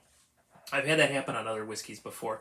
And you know what, before we go any further, let's give a little shout out to who's in my chat. Shelly L, Chief Leaf, Guido. Of course, we had Adam the Coaster Lover in here. Earlier we had Silicone Dave. We had, who else was in here? We had Lynette. We had Bill earlier. Who else am I forgetting? We had Peaches P. We had some good people in this chat, so a little shout out to them.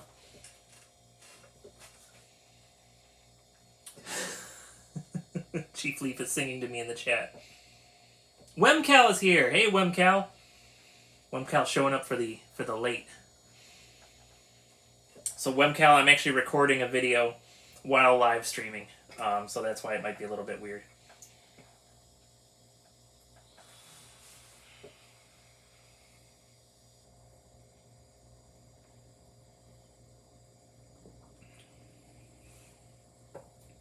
Yeah, it kind of turns into wintergreen. So I'm smelling cinnamon and vanilla, but I'm tasting wintergreen, and that's kind of fun. But it's also got some spice in there too. Unless I just had another pour on the live stream that we're doing, and I was getting black pepper on that pour. So unless I'm just remembering the black pepper, let's see what kind of spice this is. Mm.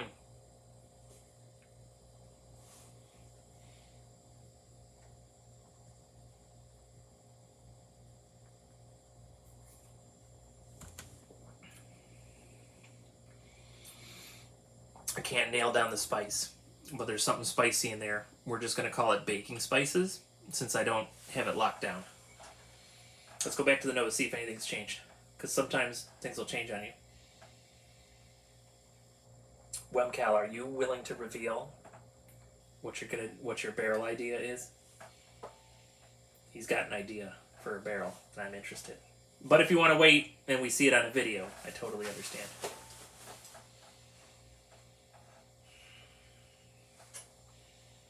Okay, nose hasn't really changed. Still smell the oak. Wouldn't that be cool if they used redwood for their barrels? That would be kind of neat. You couldn't call it bourbon then, you just have to call it whiskey. Because bourbon has to be in new American oak barrels. Otherwise it's just whiskey. But yeah, so I'm getting cinnamon and vanilla on the nose.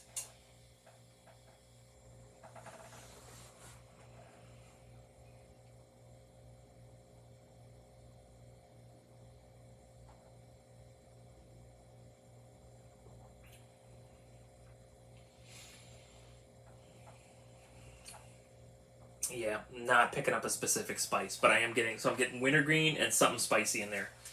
I'm just not pulling it out. Now let's go ahead and see. Sometimes companies will put what they think the tasting notes should be on it. They don't seem to do that here though, which is fine. I'm fine with that.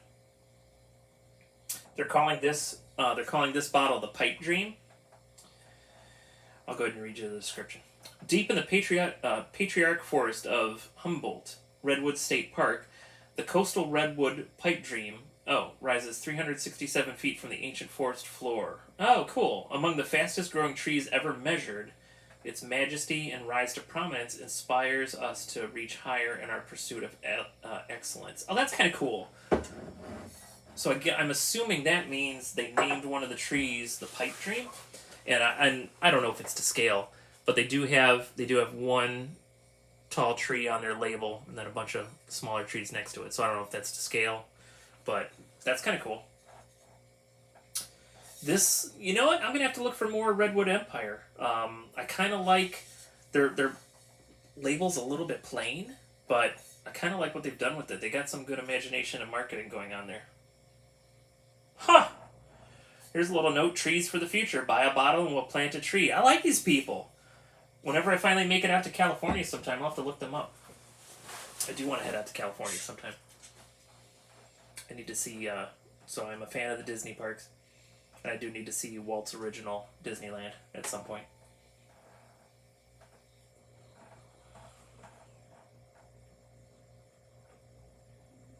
So here's my pipe dream. Since we're drinking Redwood Empire's pipe dream, here's my pipe dream. I actually want to build my own teardrop shaped camper, and then I want to do two or three week road trip, which you got to save up to be able to afford something like that. But camping should make it more affordable. But yeah, I want to take the Honda, take the teardrop trailer, and go for 2 or 3 weeks and see sights along the way. End up in California, hit Disneyland and Disney's California Adventure, then make my way back to Ohio. Seeing more sights on the way. Well, I think you just named my trailer if I actually already built it. Oh, that's okay, Webcal. Better late than never.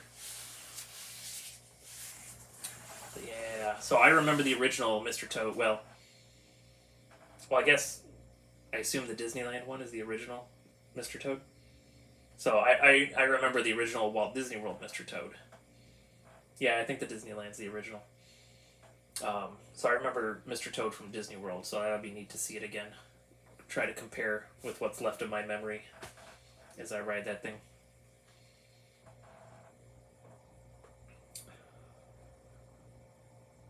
So that's pretty good. 2 tracks, and they were different from each other, and I think they kind of intersected or drove around each other at certain points during the ride. I don't know. See, I got such a love for that Winnie the Pooh cartoon, that original cartoon, that I kind of like the Winnie the Pooh ride. I know some people. Well, and I've never been on. I know there's one in Disneyland and there's one in Tokyo Disneyland. I've never been on either one, obviously. So I've heard that we have the worst of the Pooh rides, but I still kind of like it because I like that original cartoon it was based on.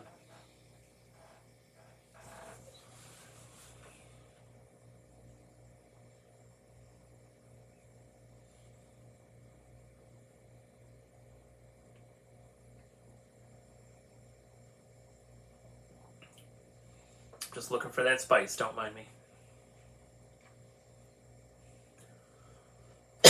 Excuse me. I'm not. I don't. So I don't have a specific note. We're just going to go with the generic baking spices. Um, but I'm terrible at remembering to tell you how much things cost. So I will look up this price, what the retail price on this is. But I think it's a nice little sipping whiskey. It's nice enough drinking it neat. I don't know if I'd throw it into a cocktail. I think I would just enjoy this neat with some friends. Um, yeah, so Redwood Empire, pretty good little bourbon. I will do my best to remember to put the price in the description for you.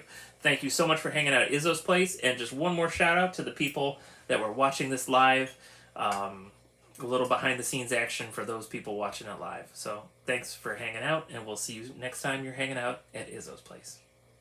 Did I say hanging out too much there at the end? I'm not editing it. I don't edit things. Well, I do minor edits. Never anything huge. Thanks for putting up with that, guys. Oops, I'm recording again. Nope, get rid of that. Alright, where were we at?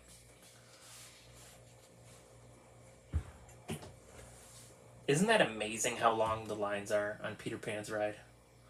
Oh, cool. Thanks, Chief. Chief, leave. Applause, applause. Thank you.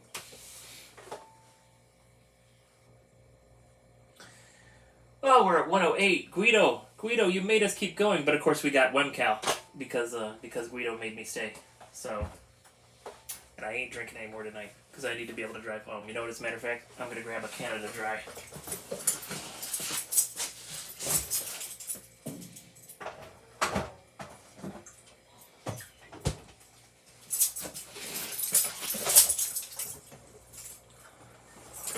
Since they have more Fantasyland rides, yeah. And in Disneyland, I believe, I think the ride starts and stops, whereas in Disney World, it's just continuous. Yeah, Canada Dry is good stuff. I love ginger ale. I love ginger beer. And of course, ginger beer is not a beer. It's just really intense ginger ale. Love that stuff. And then if I am doing a cocktail, because I like ginger so much, like a mule is always really good because that's usually ginger beer plus some sort of alcohol.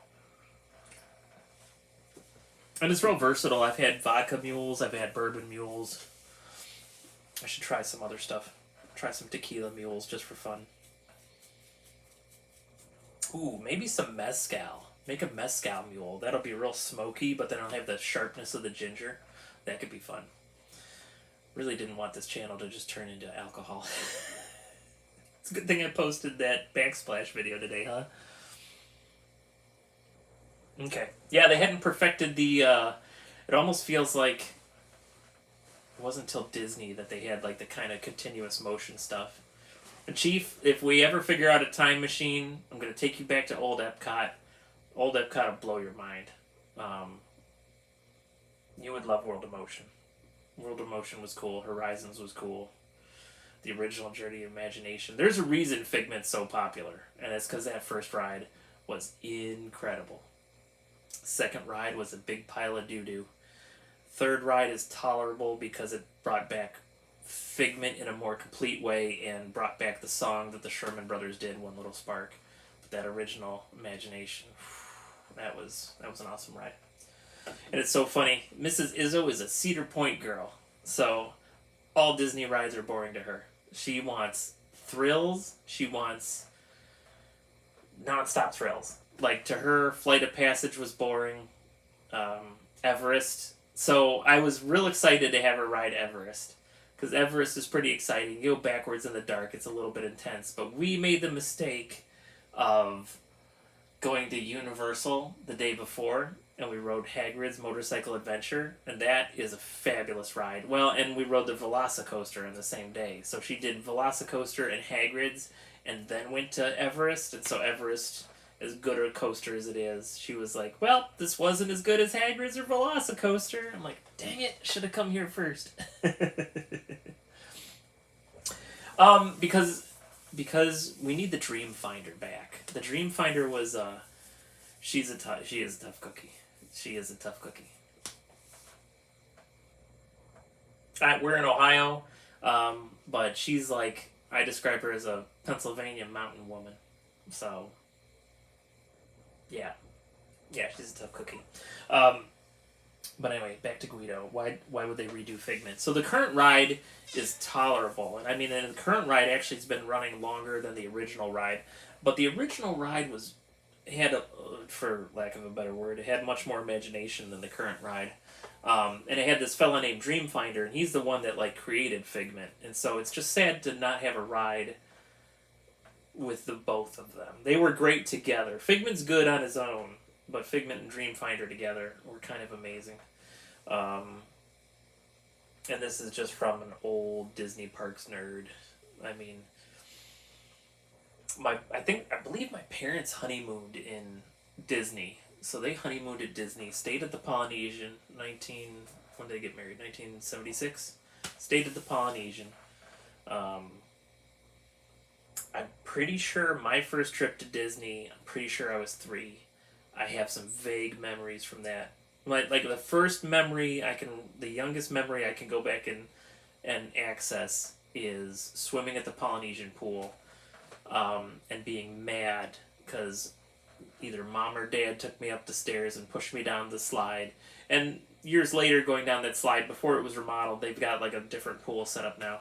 But years later, as a preteen going down that slide, it's nothing of a slide. But when you're 3, that's pretty terrifying. So I remember being angry and afraid going down that slide. But of course, and I don't remember who took me. I think mom took me up and dad caught me. But so those are my earliest memories as a kid.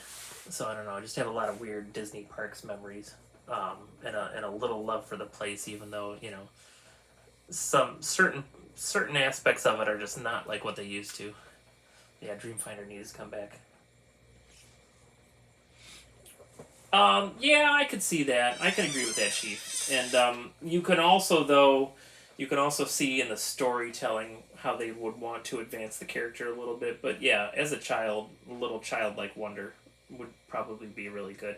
A few years ago, Marvel did this is probably after Disney bought Marvel, but Marvel did a comic book run of a bunch of the ride IPs. So they had a Tiki Birds comic. I don't remember anything about it, so it must not have been great. But the Dreamfinder Figment comic was fantastic. I've got it in that pile over there somewhere. When I finally sort through that and sell my comic books, I'll make sure I yank that out.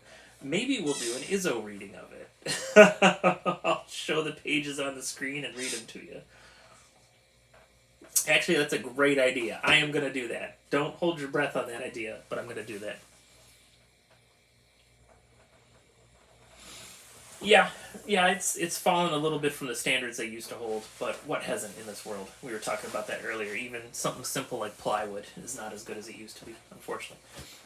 But at the same time, you look at things they're doing in the Universal parks, and Universal parks have stepped up their game. It's just not as good. Yeah, unfortunately. Unfortunately. It's just not as good. There's... It's almost like there's only so many stories you can tell, and until everything starts reminding you of something else. And even if you think about it, like something as groundbreaking as Star Wars in 1977, George Lucas was pulling from samurai movies. He was pulling a little bit from The Wizard of Oz. Like, he was pulling from the influences, the things that influenced him.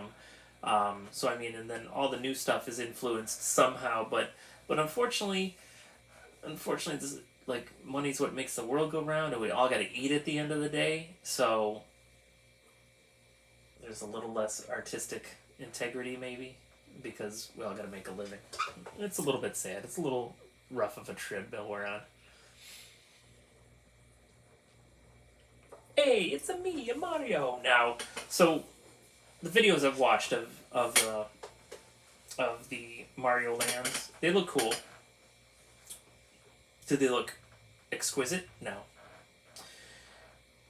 But if they stink and do some Legend of Zelda at Epic Universe, I think that could pop off. If they do that as well as they've done the Harry Potter stuff, and I'm not real super knowledgeable in the Harry Potter stuff, but just walking through those aspects of the park, I can tell that they like held to the theming super good.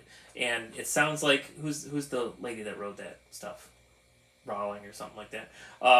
It sounds like she kind of wouldn't let them do that without her kind of overseeing stuff. So it seems like she kept the quality up in order for them to be able to build it. Nintendo's the same way, if not worse. So I think if they do a Zelda, I think the Zelda will be incredible. J.K. Rowling, okay, cool. That's right, we're supposed to get a Donkey Kong coaster, aren't we? So that'll be kind of fun. That'll be kind of fun. If anyone's ever up at Cedar Point, let me know. I always keep a season pass because they're so cheap. A season pass to Cedar Point is cheaper than a day at Disney or Universal.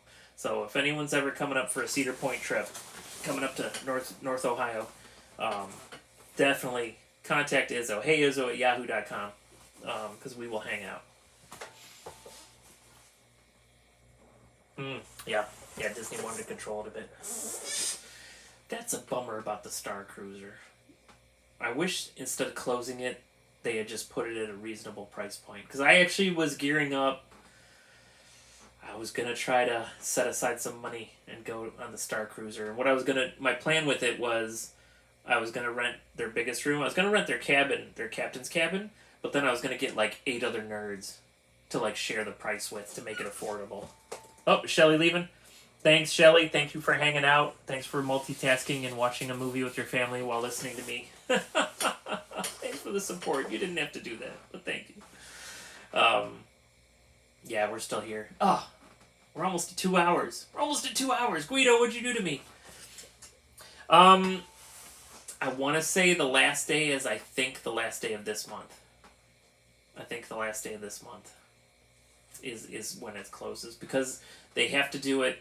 I think we're in the fourth quarter of their fiscal quarter, and I think they have to close it before the start of the first quarter of next year in order for whatever tax rebate they're looking for, because they have to buy Hulu. They have to buy Hulu, the rest of Hulu from Comcast. They own like 66% of Hulu, so they have to buy the last third from Comcast, and they are a little shy of money right now, unfortunately.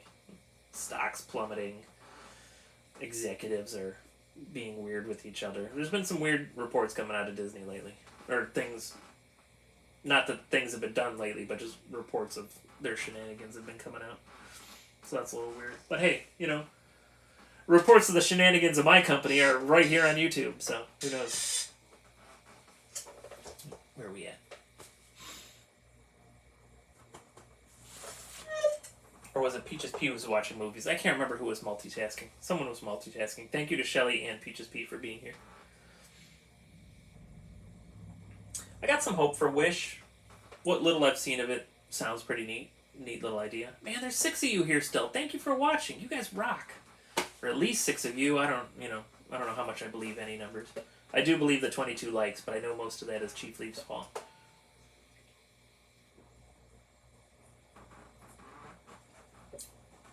bought a bunch of bottles because I'm going to do a rye blend.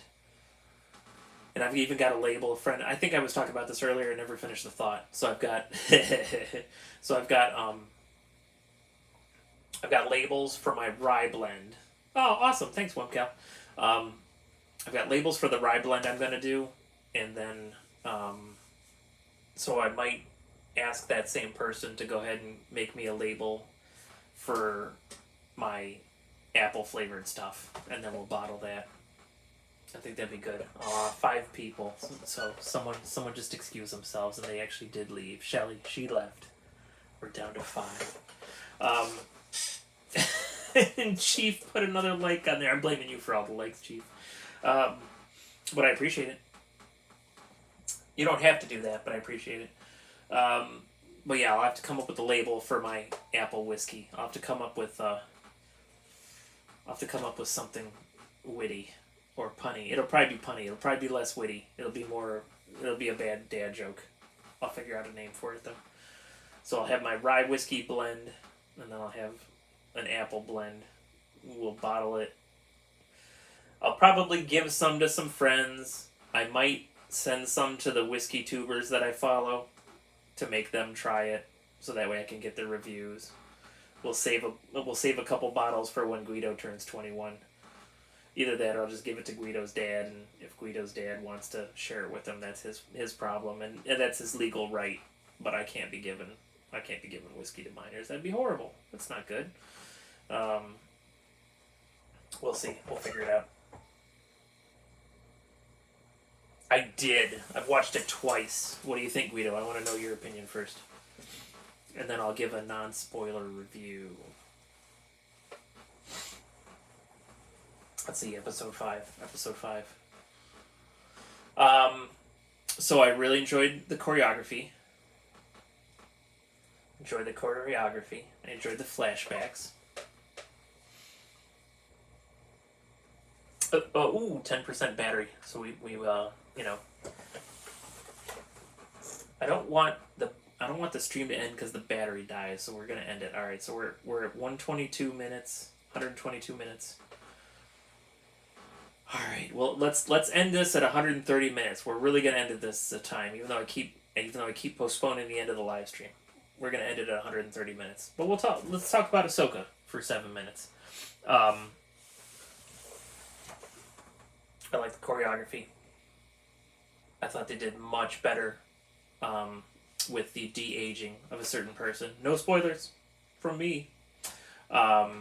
Chief, did you watch Clone Wars and Rebels? Are you familiar with the Ahsoka character?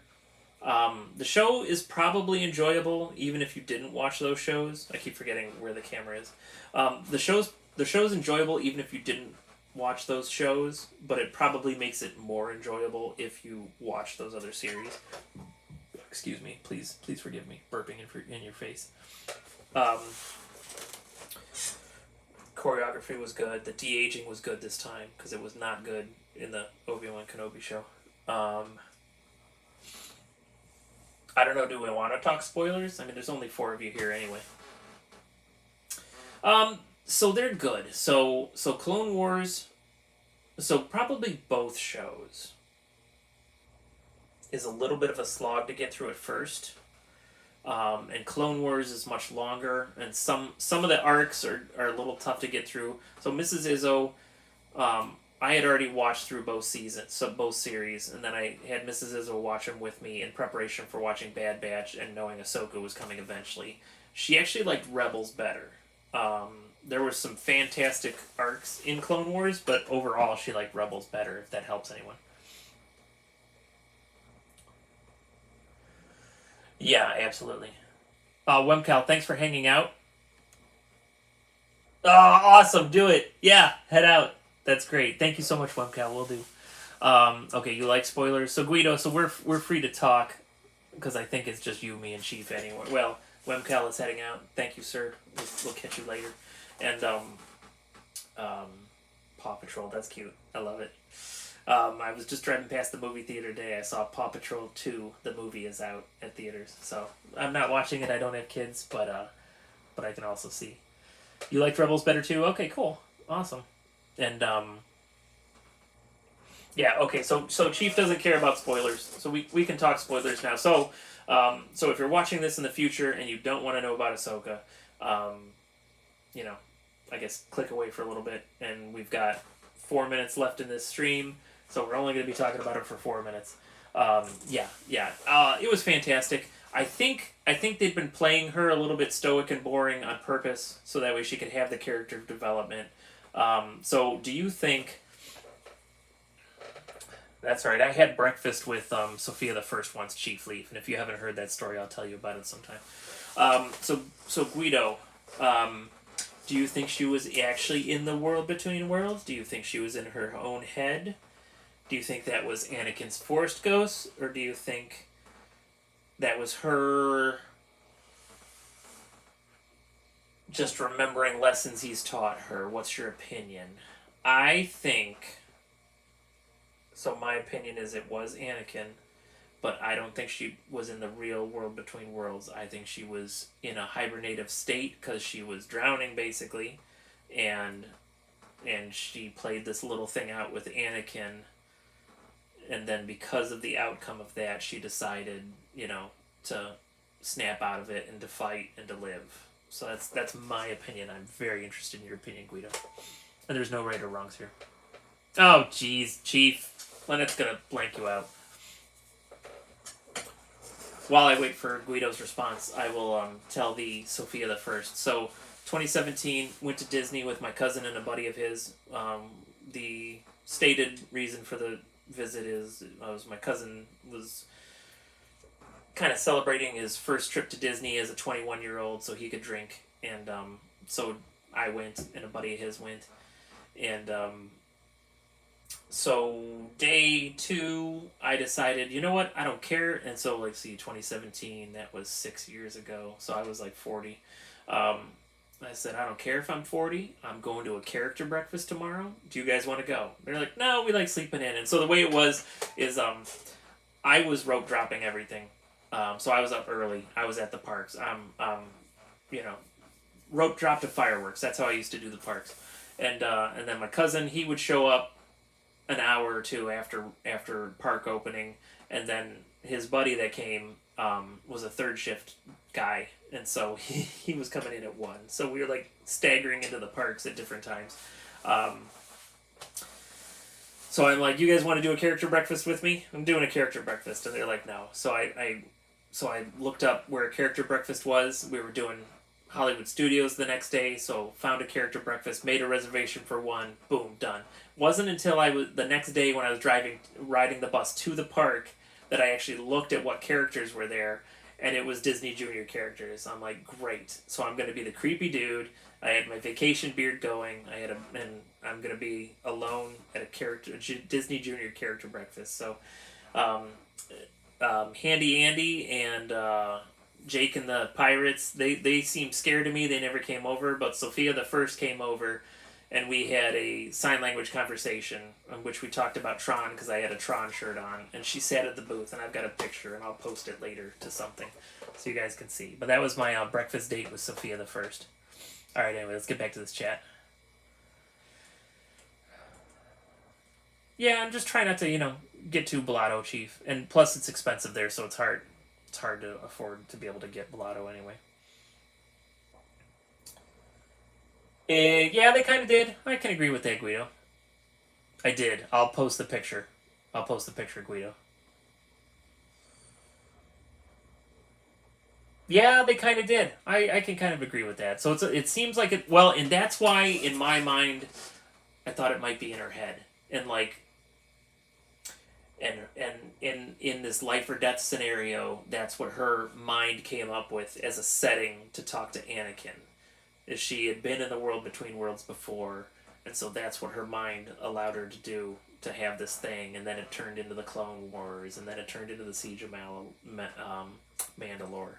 So, but the purgatory thing is not a terrible way to look at it in that thing. I'm sure I've posted it before. I don't know where, but I don't think I've posted it to the channel. I've posted it to some Discord at some point. But yeah, I'll totally post that picture again. Because, the cast member took a picture of us sitting at the table. So I'm the creepy old guy at the Disney Junior Character Breakfast, drinking a Bloody Mary, um, and hanging out with Sophia the First. So stupid. And at the time, I wasn't obsessed with plush elephants, so, you know, that's just added to. Oh, we got 4 people now. Who else is here spying on us?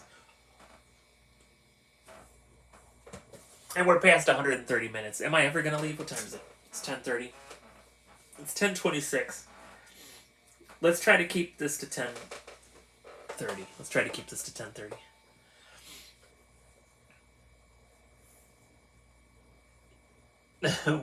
Taste of your life for what? Just being the creepy guy? You're not that creepy, Chief, I'm sure. You're only a little bit creepy. You have tons of potential creepy to go through. You know what? While we're sitting here, I'll find a picture of Sophia the First for you. While we're sitting here for a moment. But then I'll still post it somewhere for you, so that way you can take it and blackmail it. Blackmail me with it.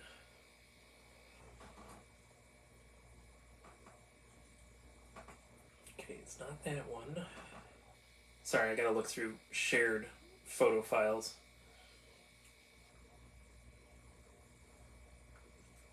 Might take just a moment. Just a moment.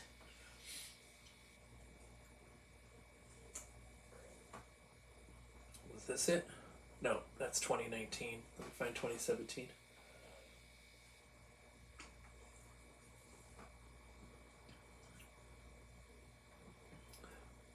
It was funny.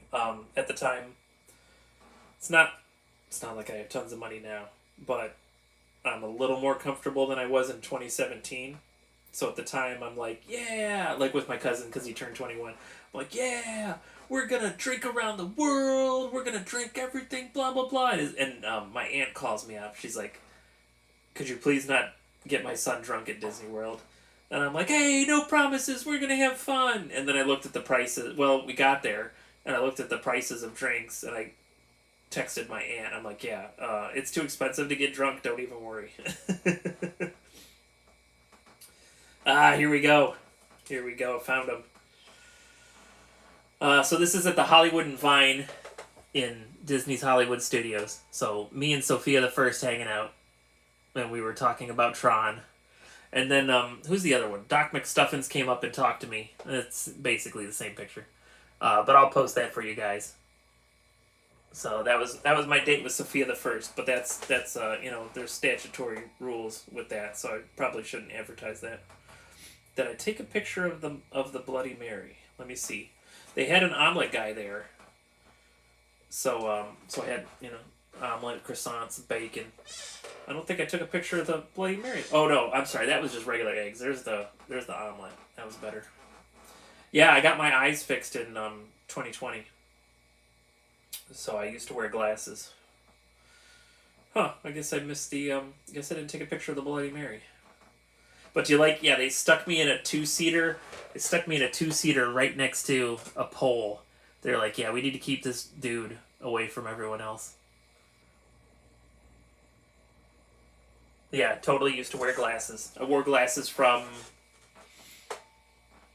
first grade until I was 42 years old.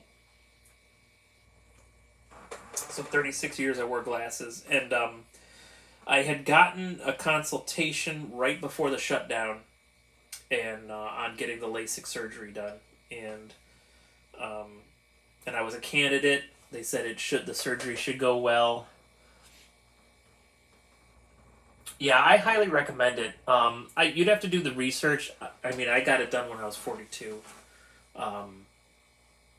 I don't know like how young they recommend you going to get it fixed.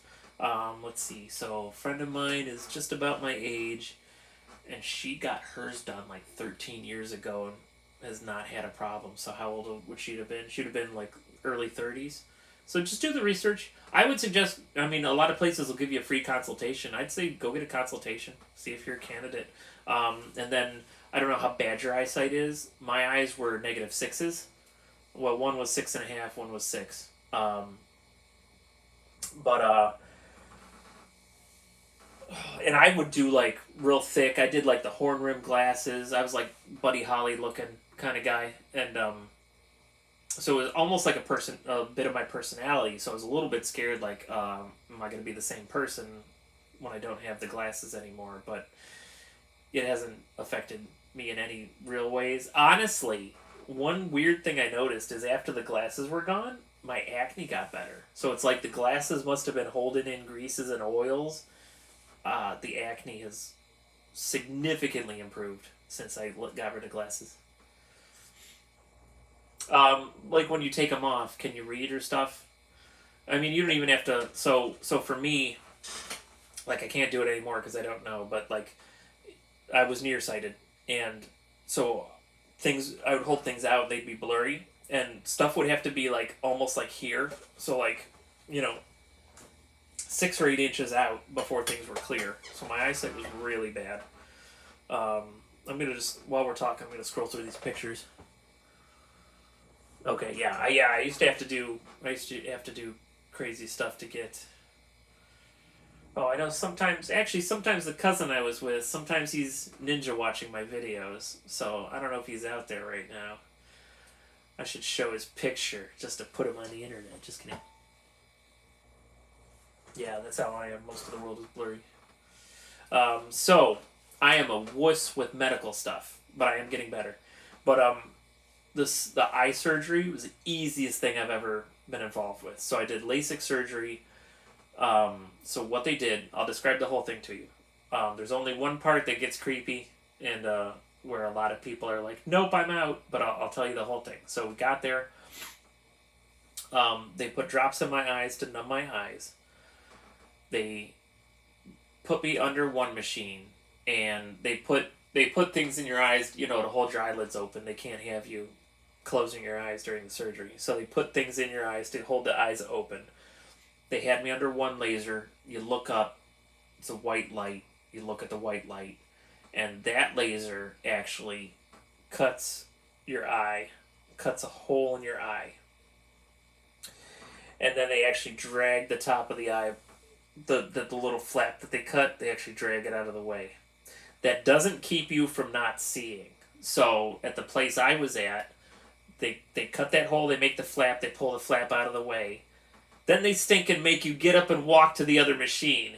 And they help you, um, and I could see fine. There was no problem seeing, except that it was blurry because I didn't have glasses on. So like whatever flap they remove and pull out of the way doesn't affect your eyesight at all.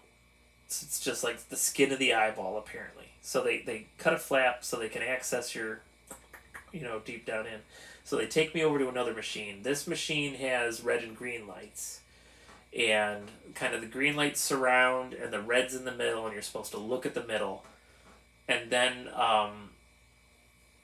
and it didn't worry me while it was happening, but this is the point where a lot of people are like, nope, I'm out. So you actually smell them burning your eye because they're basically using a laser to shape your eye so that way you'll see properly, and you smell burnt flesh. It's a little weird, and it's not like good, not like a steak smell. It's weird burnt flesh. It's a little creepy, but you stare up at it and you pray to God in heavens above that they don't slip with the laser. But I mean, I think they basically hold you in place. I think it's all computer controlled. So, you know, I guess as long as the program's running right, you're fine. But they do the laser. You smell them shaping your eye, and then they clean up your eye. Nice. Yeah, I could see you thinking that's cool. They clean up whatever they got to clean up. I don't know what they clean up, but they kind of like dab at your eye and they put the flap back over, um, and they sit you up. They make sure you're not going to pass out or throw up, and then they send you out to your ride. And like so, I got it done. Oh, 5%. We might have to end the stream soon anyway. Yeah, you would. And So they sit you up and they send you out to your car. And at the time, we were still dealing with some COVID restrictions, so Mrs. Izzo couldn't even come into the place with me. So I went in alone. I came out alone.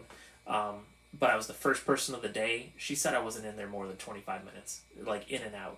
And when I sat up, so you got this loose flap on your eye. They push it back over, and you're supposed to keep your eyes closed for 4 hours. So they tell you like take a Tylenol, PM Tylenol, knock yourself out, sleep, and then after 4 to 6 hours you could open your eyes back up because it's healed enough that it's not going to flop around. And then you're not supposed to rub your eyes for like 3 months while it fully heals. And but sitting up from the machine, I could already see clear. Everything was gray and hazy from the surgery, from like the damage that they did, but I could already tell that I was seeing clear. I'm like, dang, I can see, and I don't have glasses on. So it was really liberating and kind of cool. If you're a candidate and you could afford it, I highly recommend it. The place I went to, they gave a little discount because I had some insurance, but it wasn't covered by insurance. And my eyes were bad enough. Each eye was $1,800, so $3,600. The only reason I could afford it is because we were going to go to Paris for our 20th anniversary, but COVID shut the world down. So she got a couple fancy purses, and I got my eyes fixed. I really do like it. I really do like it. Let me check where our battery's at. All right, we're at 5%. Oh, nope. Cancel. I don't want to stop streaming. Not yet. So you're awake while they do the surgeries? Yeah, absolutely. Absolutely, you're awake. And I think if you're kind of like... I have heard that if you're like a little freaked out on an airplane, I've heard that they'll give you like something to help calm you down on an airplane. I don't know if they still do that or if that's like old school stuff or if that's a lie that I was told. But I think if you like say that you're gonna freak out, I think they'll give you something there. I just don't think they're allowed to like kind of advertise it. But yeah, you were awake, and like I said, I'm usually a wuss with medical stuff. I had no problems, but maybe it's just because I was so sick. Like I think because of COVID, because of the shutdown, I was like trapped in my glasses. It was the prescription wasn't current. The glasses were all scratched up because they were old. And I was just fed up. I was just mad. And so when doctor appointments started opening up again, I'm like, schedule it. Like, burn my eyes, make me see. I want to see. So, I don't know. But it is nice not having glasses. It was funny, for a good 6 months, I would like try to straighten my glasses or push my glasses up and there was nothing. And, or the other thing is normally when you wear contacts, you take them out each night. So like, I'd be laying in bed and my brain would be going, take out your contacts! Take out your contacts! And I'd like look at Mrs. Izzo and be like, can you help me take my contacts out? She's like, no, do not try to take out your contacts. There are no contacts. What's wrong with you? And I'm like, I'm joking. But yeah, your brain wanted you to take your contacts out or push your glasses up. It's funny stuff the way our brains work. We're gonna run out of power soon. So we're at 143 minutes and 29 seconds, so a minute and a half. We're going to close this down. For real this time. No, I mean it. We're really going to close it down. For real. Maybe. Guido, I got to get together with you. We got to figure out the Mario Kart streaming. Please forgive my burp. Didn't mean to burp at you guys.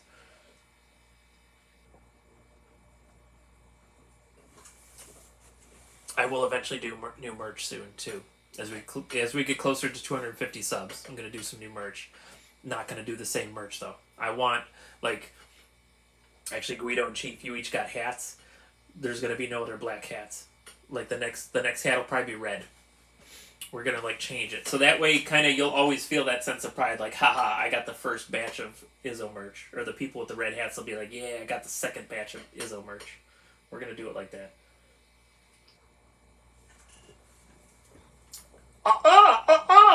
Yep, that would be fun. That was my always joke with the eye damage. Like, hey, if I go blind, I sue him. I'm a rich blind guy. Ha ha ha. And now I live with the widow of a rich blind guy. It's pretty nice. 18 seconds, guys. I'm really going to do it this time. I mean it. I'm going to do it. Guido, you extended this party I mean, and Chief, you helped out. You got first edition merch, man. Guido, you extend. Oh, 145. All right, we got to go. Thanks, guys. Thank you both for hanging out with me. Thanks to everyone watching this on the replay. Thanks for hanging out at Izzo's place. And, stay tuned for more. We're going to just keep this crazy train rolling. Ooh, Crazy Train. I should cover that song. All right, guys. Now I got to figure out. Oh, here's the little X. Later.